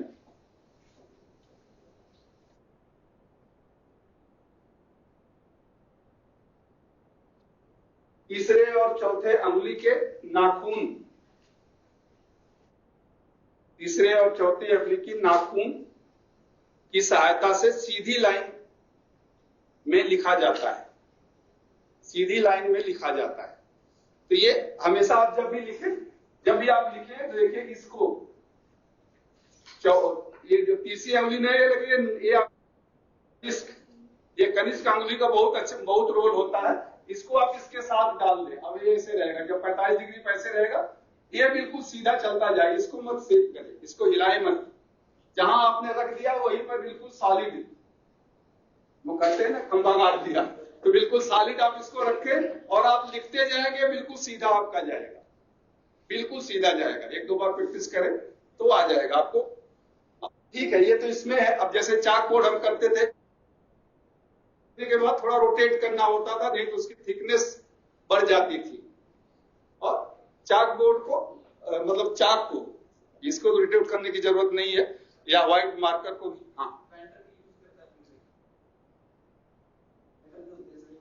हाँ पेंटर भी यूज करते हैं, बिल्कुल सही कह रहे हैं, पेंटर भी उसी तरह से, वो बिल्कुल सीधा लाइन में देखिए, और बिना लाइन खींचे ही बिल्कुल सीधा लिखते चले जाते हैं, वो हमसे भी ज्यादा स्मार्ट था। बट वो यूज करते इन दोनों फिंगर्स के से वो यूज करते हैं।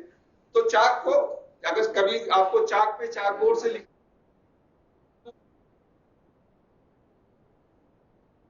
चाक की थिकनेस बढ़ती जाती है, जो घिसता रहता है चाक तो थिकनेस बढ़ती जाती है, इसलिए उसको रोटेट कर दें। एक लाइन आपने लिख लिया तो रोटेट कर लें, फिर रोटेट कर लें, तो फिर वही थिकनेस आपकी बनी रहेगी। इसलिए उस पॉइंट को हम डिस्कस नहीं कर रहे हैं। Standing,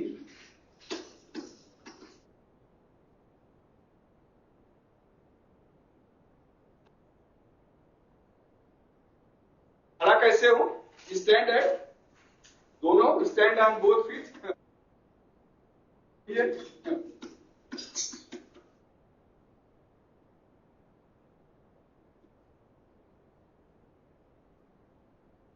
stand one corner of the board,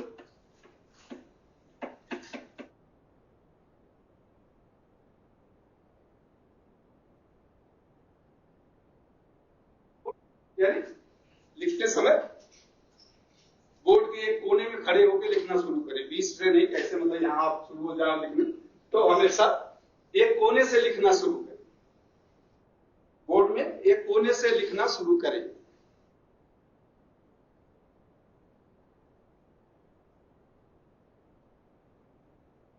And shoulder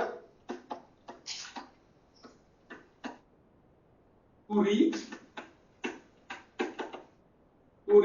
other end of board, to reach other end of board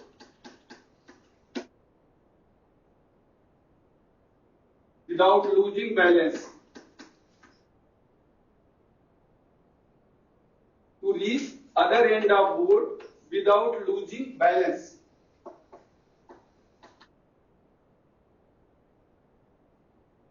So elbow और shoulder, elbow क्या कोहनी करते हैं, कोहनी और कंधा, कोहनी और कंधा का उपयोग करके, कोहनी और कंधा का उपयोग करके बोर्ड के दूसरे सिरे तक, बोर्ड के दूसरे सिरे तक, बोर्ड के दूसरे सिरे तक नियंत्रण बनाते हुए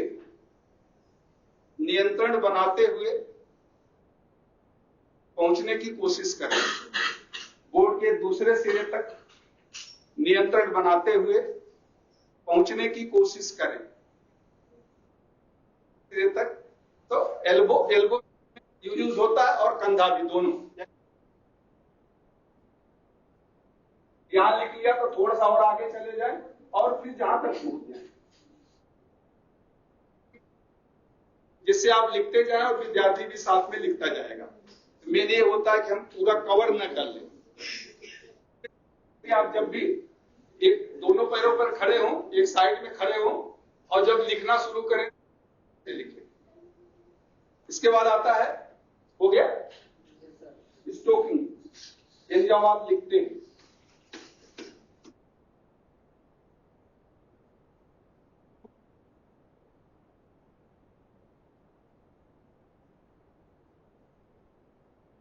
स्ट्रोक, यानी जहां से आप शुरू करते हैं लिखना, यानी जब आप पेन को जहां रखते हैं उसे स्ट्रोकिंग करते हैं। तो पेन को अच्छी तरह से बोर्ड पर रखें, पेन को अच्छी तरह से बोर्ड पर रखें, या चाक को, ये मैं पेन बोल दिया, चाक ही लिखते जाए, तो हर जगह हम चाक ही कर रहे हैं। चाक को अच्छी तरह से बोर्ड पर रखें। Do not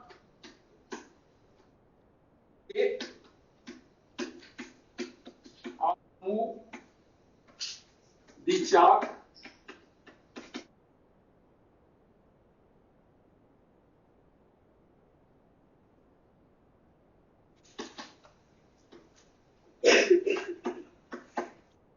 do not shake or move the chalk, यानी लिखते समय चाक को,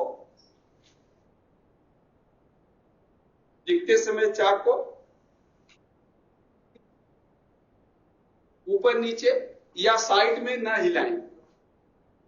कभी आप ऐसे हिले ना चाक, लिखते समय चाक को ऊपर नीचे या साइड में न हिलाएं।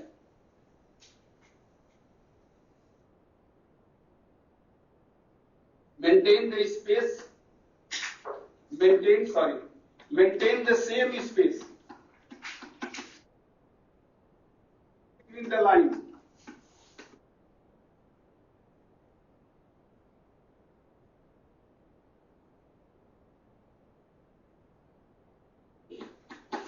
यहां देखिए लाइन है, इन दो लाइनों के बीच, इसके बीच, इसके बीच, यानी जो ये दूरी है ये कोशिश करें कि बराबर रहे।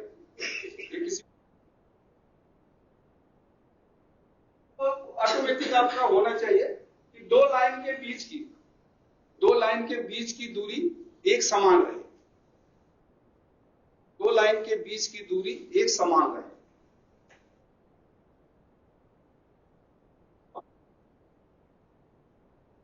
तो मैंने बताया था कैसे आप लिखेंगे, try to write in straight line.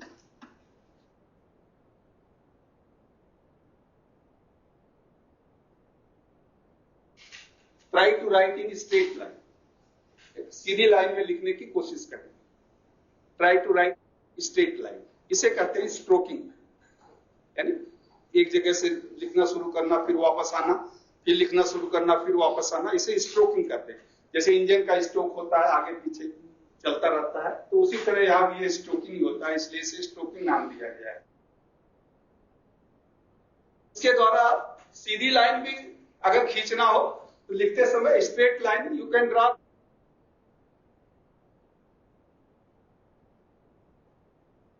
Straight line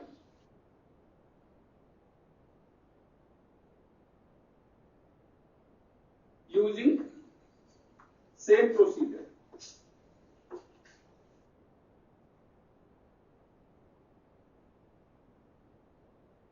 उसी तरीके का उपयोग करके, सॉरी इंग्लिश लिख लें, draw the same line, RAIGST, draw the straight line using same procedure, यानी जो मैंने बताया था आपको, लिखते समय जो यूज करते हैं, सीधी लाइन खींचने के लिए भी उसी प्रक्रिया का उपयोग करें। सीधी लाइन खींचने के लिए भी उसी प्रक्रिया का उपयोग करें।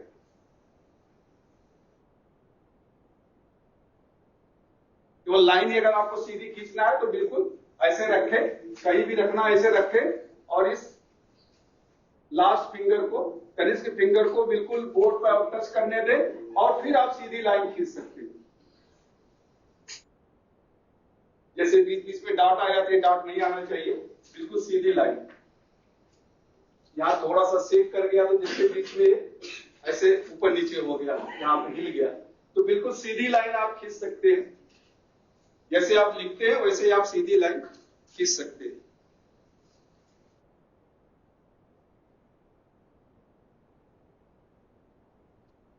और कर्व स्टार्ट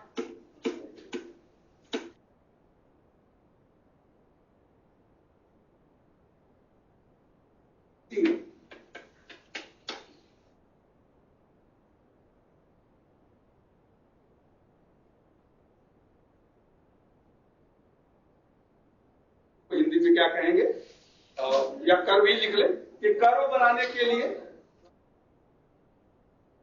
वक्र बनाने के लिए, वक्र बनाने के लिए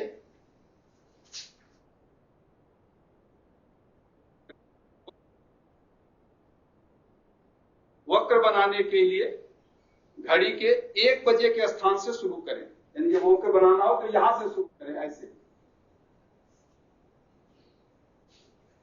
आप नीचे से भी बना सकते हैं, जो एक्सपर्ट है कहीं से भी बना सकते हैं। 1 बजे, घड़ी के 1 बजे के स्थान से शुरू करें।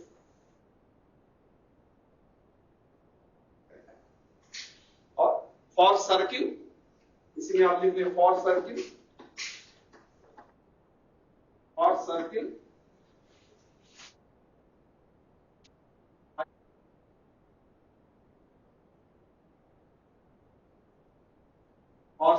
either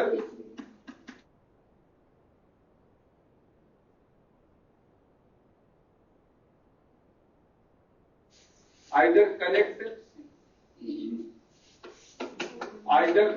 two curves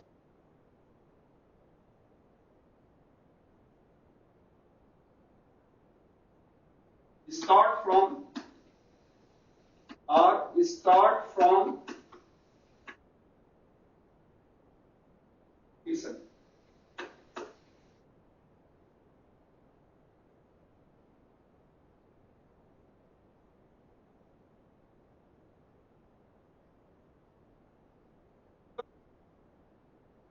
या तो दो कर्व को आप मिला दें, एक इधर से करके एक इधर से करके, तो गोला बनाने के लिए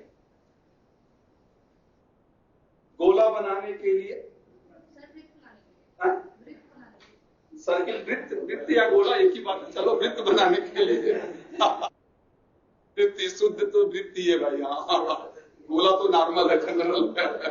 तो वृत्त बनाने के लिए दो अर्धवृत्त को या तो जोड़,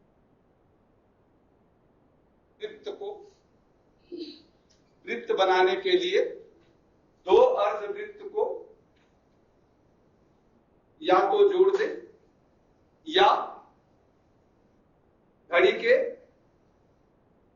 5 बजे के स्थान से शुरू करें। घड़ी के 5 या तो दो कर्व को 1 बजे शुरू किया तो एक इधर से एक ऐसे हो जाएगा और दूसरा इधर से ऐसे हो जाएगा, या तो फिर 5 बजे से शुरू करके सीधा 5 बजे वाला सही है। है बट एक चार्ट उसपे मार्कर बोर्ड में बड़ी प्रैक्टिस हो गई थी 5 साल 7 साल में। मार्कर बोर्ड में तो बिल्कुल सीधा गोला, यहाँ पे नहीं बना गोला, जितना गोला होना चाहिए उतना नहीं बना। बट जो है ये मोटा पेन दिए ना, मार्कर से थोड़ा मतलब, हाँ बल्कि ठीक है।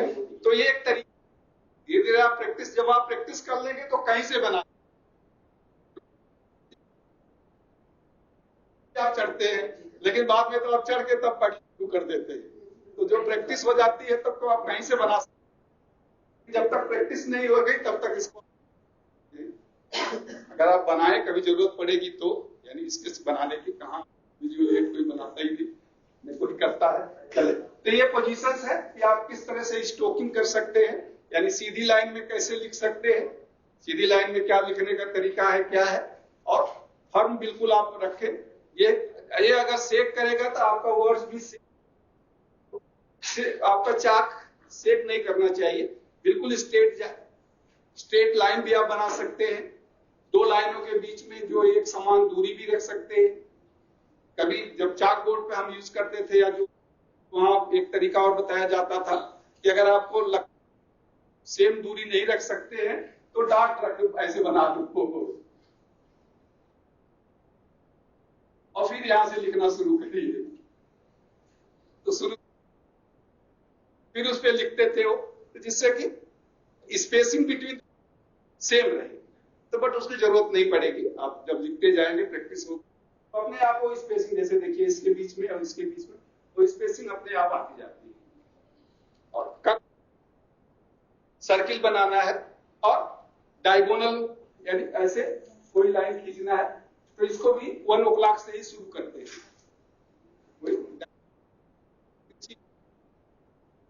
शुरू करते हैं तो उस तरह से आप उसको तिरछी लाइन बना सकते हैं। अब हम आते हैं स्पीड।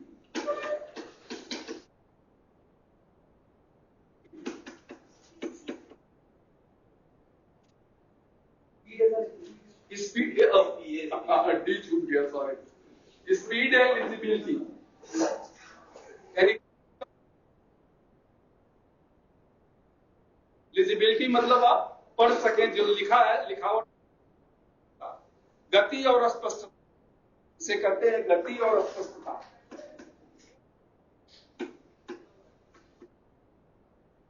यहां पर टीचर की क्वालिटी होती है, क्योंकि आप स्पष्ट लिखे, you must write legibly so that trainee should read it properly.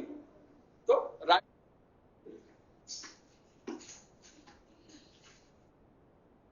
लेजिबली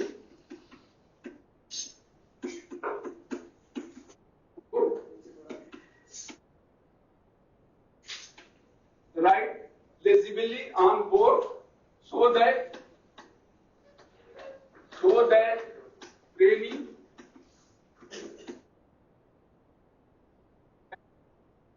read it properly.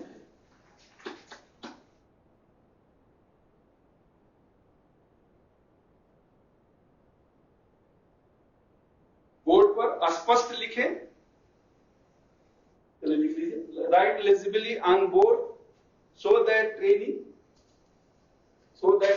yes कर दें, so that trainees can read it properly. Board पर स्पष्ट लिखें जिससे विद्यार्थी उसे पढ़ सके, आसानी से पढ़ सके। बोर्ड पर स्पष्ट लिखें जिससे विद्यार्थी उसे आसानी से पढ़ सके।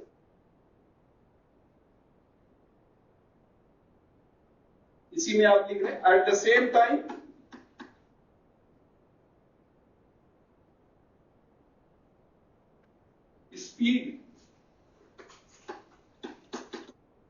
speed of writing should also be maintained.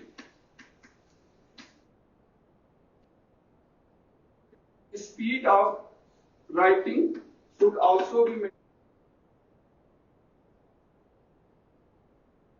Speed of writing should also be maintained.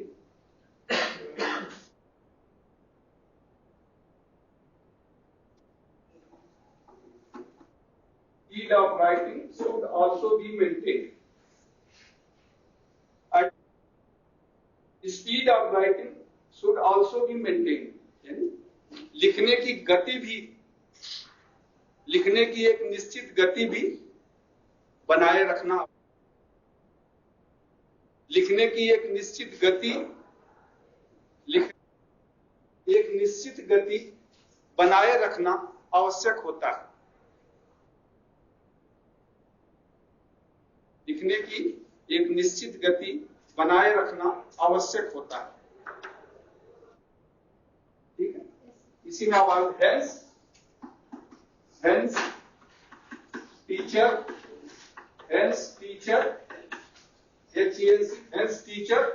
Should balance,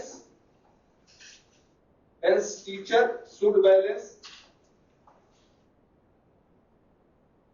hence teacher should balance between, hence teacher should balance between speed, hence teacher should balance between speed and legibility.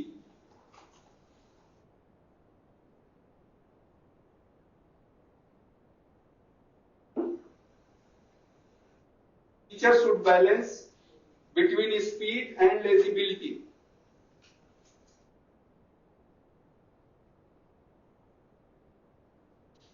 गति और स्पष्टता, अतः शिक्षक को बीच, गति व स्पष्टता के बीच संतुलन बनाए रखना चाहिए। ये स्पष्टता के चक्कर में बहुत धीरे भी न लिखें और इतना गति में लिखें कि फिर वो स्पष्ट पढ़ने लायक न हो। तो दोनों के बीच में गति भी होना चाहिए और पढ़ने में दिखे भी, ये अच्छी तरह आप पढ़ सकते हैं। तो दोनों के बीच में वो होना चाहिए।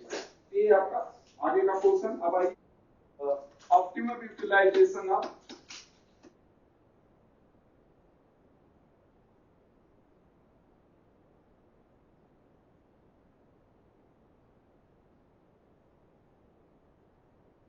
कनेक्टेड है।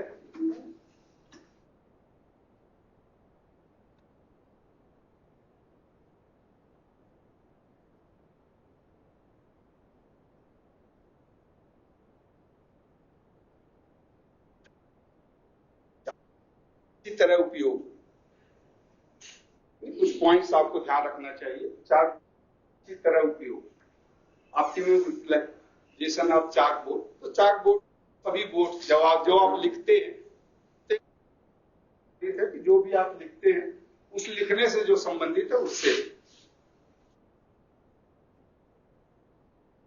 चार्ट बोर्ड का अधिकतम उपयोग या अच्छी तरह उपयोग, चाक बोर्ड का अच्छी तरह उपयोग, किस तरह आप अच्छी तरह उपयोग से कर सकते हैं, इसमें कुछ पॉइंट्स हम लिखते चलते हैं और देखते हैं।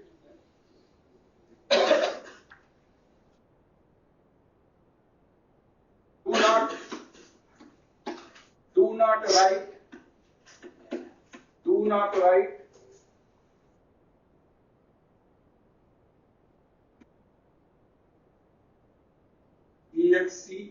excess information. Do not write excess information.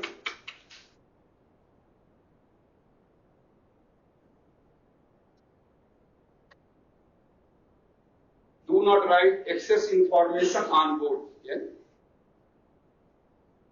Board पर अधिक सूचना न लिखे, बोर्ड पर अधिक सूचना न लिखे, बोर्ड पर अधिक सूचना न लिखे।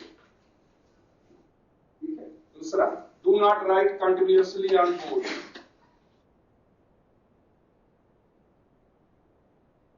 Do not right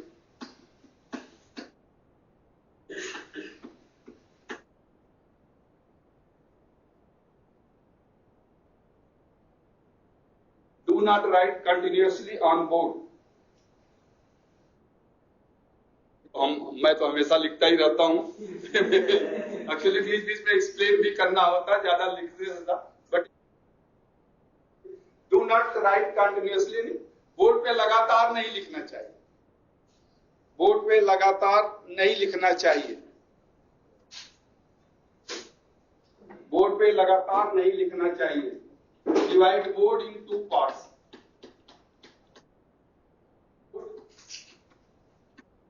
In 2 parts, left side,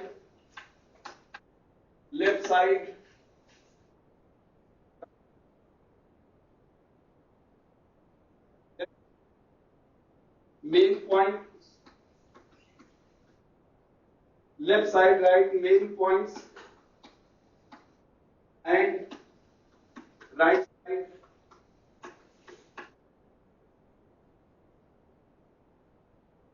side information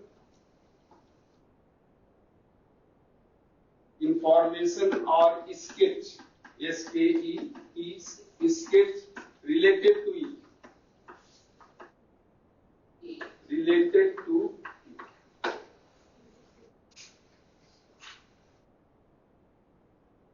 divide board in 2 parts, left LEF छूट गया है यहाँ पे, left side right main points and right side information of sketch, information or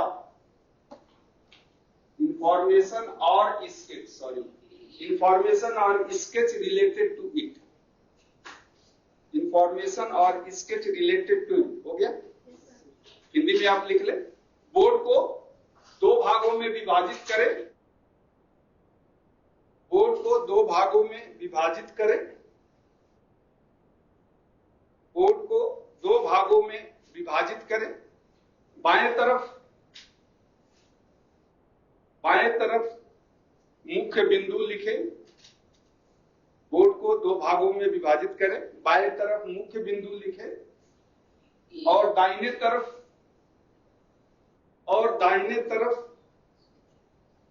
उसी से संबंधित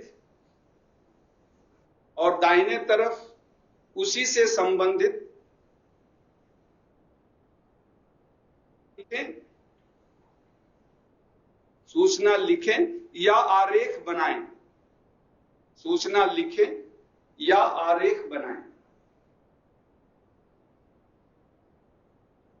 उसी से संबंधित सूचना लिखें या आरेख बनाएं। यानी जो आप ऊपर लिख देते हैं अपना टाइटल, तो टाइटल के बाद एग्जैक्टली सेंटर में लिखा होता है टाइटल, टॉप सेंटर में टाइटल होता है, उसके बाद बोर्ड को 2 भाग में डिवाइड कर ले।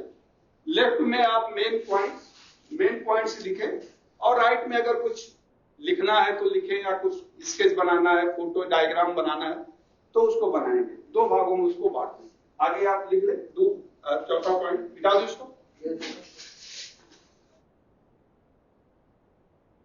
Do not use board to show your. Do not use board to show your artistic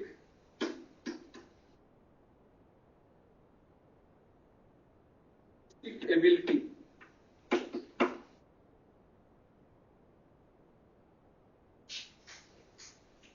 Do not show board to use your artistic ability. अपने क्या बोलेंगे आर्ट, हाँ वो बनाने की कला है, लोग जो आर्ट बनाते हैं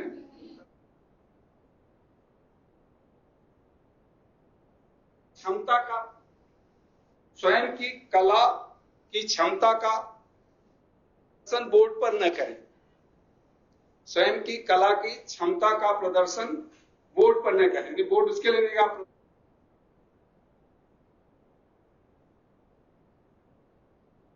वो बनाते थे जहां भी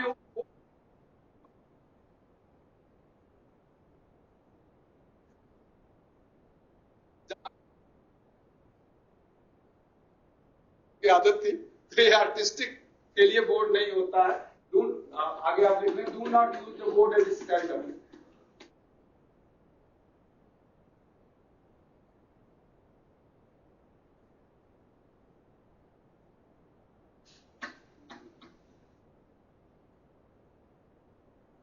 स्क्राइबर यानी जैसे आप मिटाते हैं ना कपड़े कुछ लग, तो बोर्ड को रगड़ने के लिए यूज न करें, यानी बोर्ड को रगड़ने के लिए उपयोग न करें, या बोर्ड पर रगड़े न। कहने का मतलब यह बोर्ड पर रगड़े न। बोर्ड पर अगर कुछ मिटा दें बस उसको रगड़े न। Use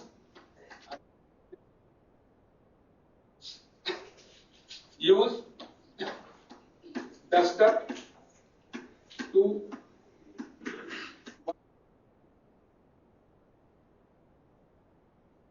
the written material.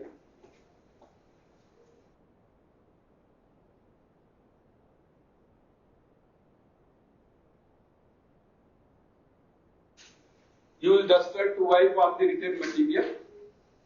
लिखित मिटाने के लिए डस्टर का उपयोग करें। Use duster to wipe off the written material.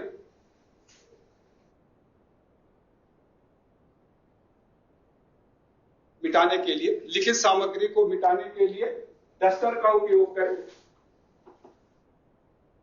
Use transparency या use teaching add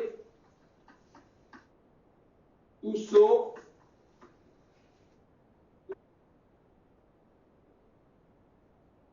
sketch and picture. Sketch and picture.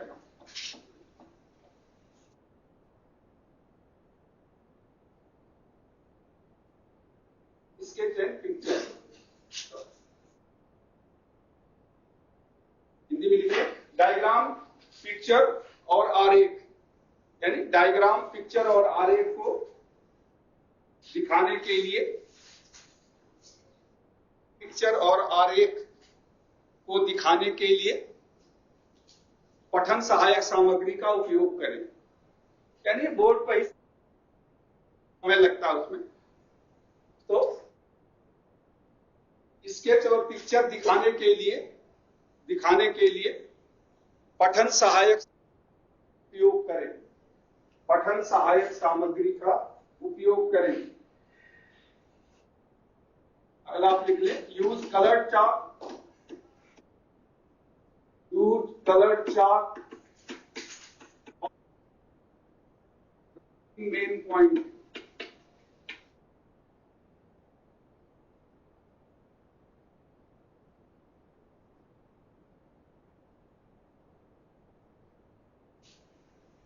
Generally ऐसा होता नहीं, उसी साठ से लिखते हैं, बट स्टैंडर्ड यही करता है।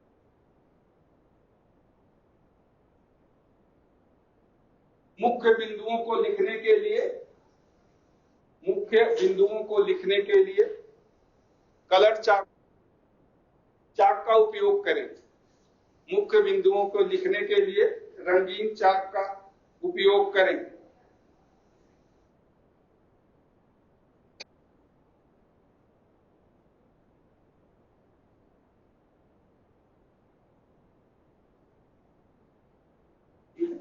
पॉइंट जो भी पॉइंट आप लिखते जाए, जो भी पॉइंट आएगा वो लिखते जाए।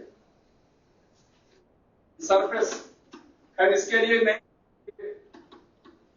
व्हाइट बोर्ड होगा या चाक बोर्ड होता उसके लिए surface should not be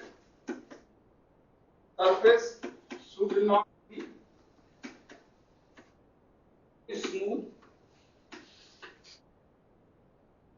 should not be so smooth. Surface should not be so smooth that it produce glaring on eye.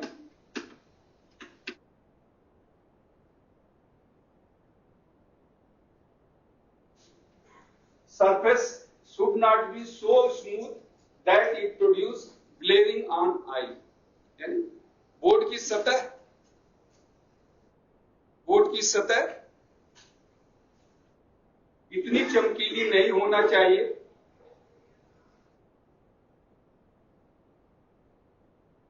जो आंखों पर चकाचौंध उत्पन्न करे। बोर्ड की सतह इतनी चमकीली नहीं होना चाहिए जो आंखों पर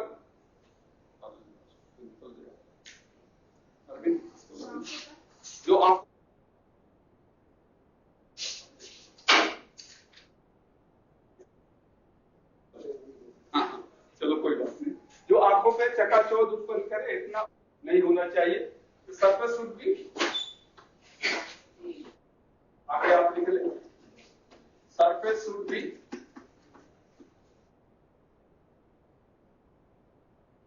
slightly rough.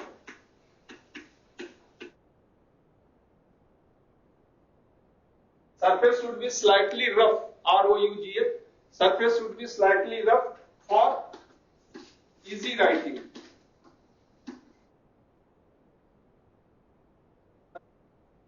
Rough for easy writing. Easy writing, आसानी से लिखने के लिए, हाँ बोलिए।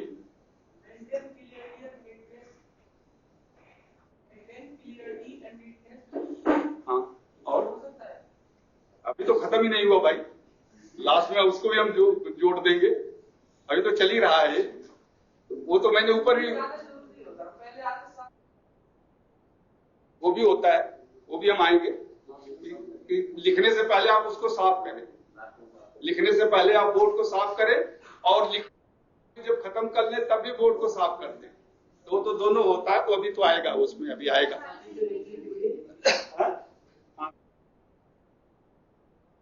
ये बोर्ड की सतह से लिखने के लिए बोर्ड की सतह थोड़ी खुरदुरी होनी चाहिए। आसानी से लिखने के लिए बोर्ड की सतह थोड़ी खुरदरी होनी चाहिए।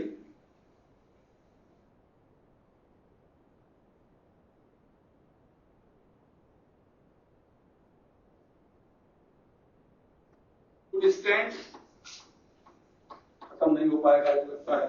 Should stand on one side of board, to stand on one side of board while explaining,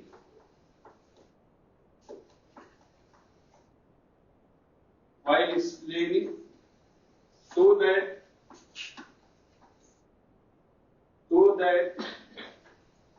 trainees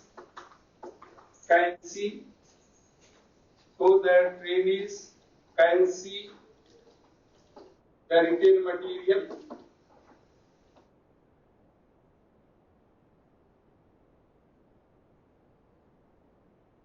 Trainees can see the written material of board, so that trainees can see written material of board.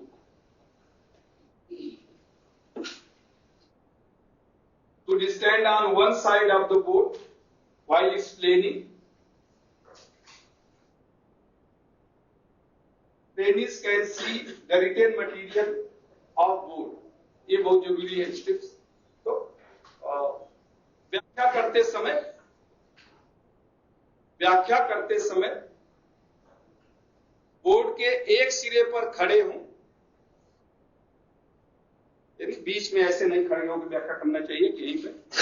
व्याख्या करते समय board के एक सिरे पर खड़े हों, जिससे बोर्ड पर लिखी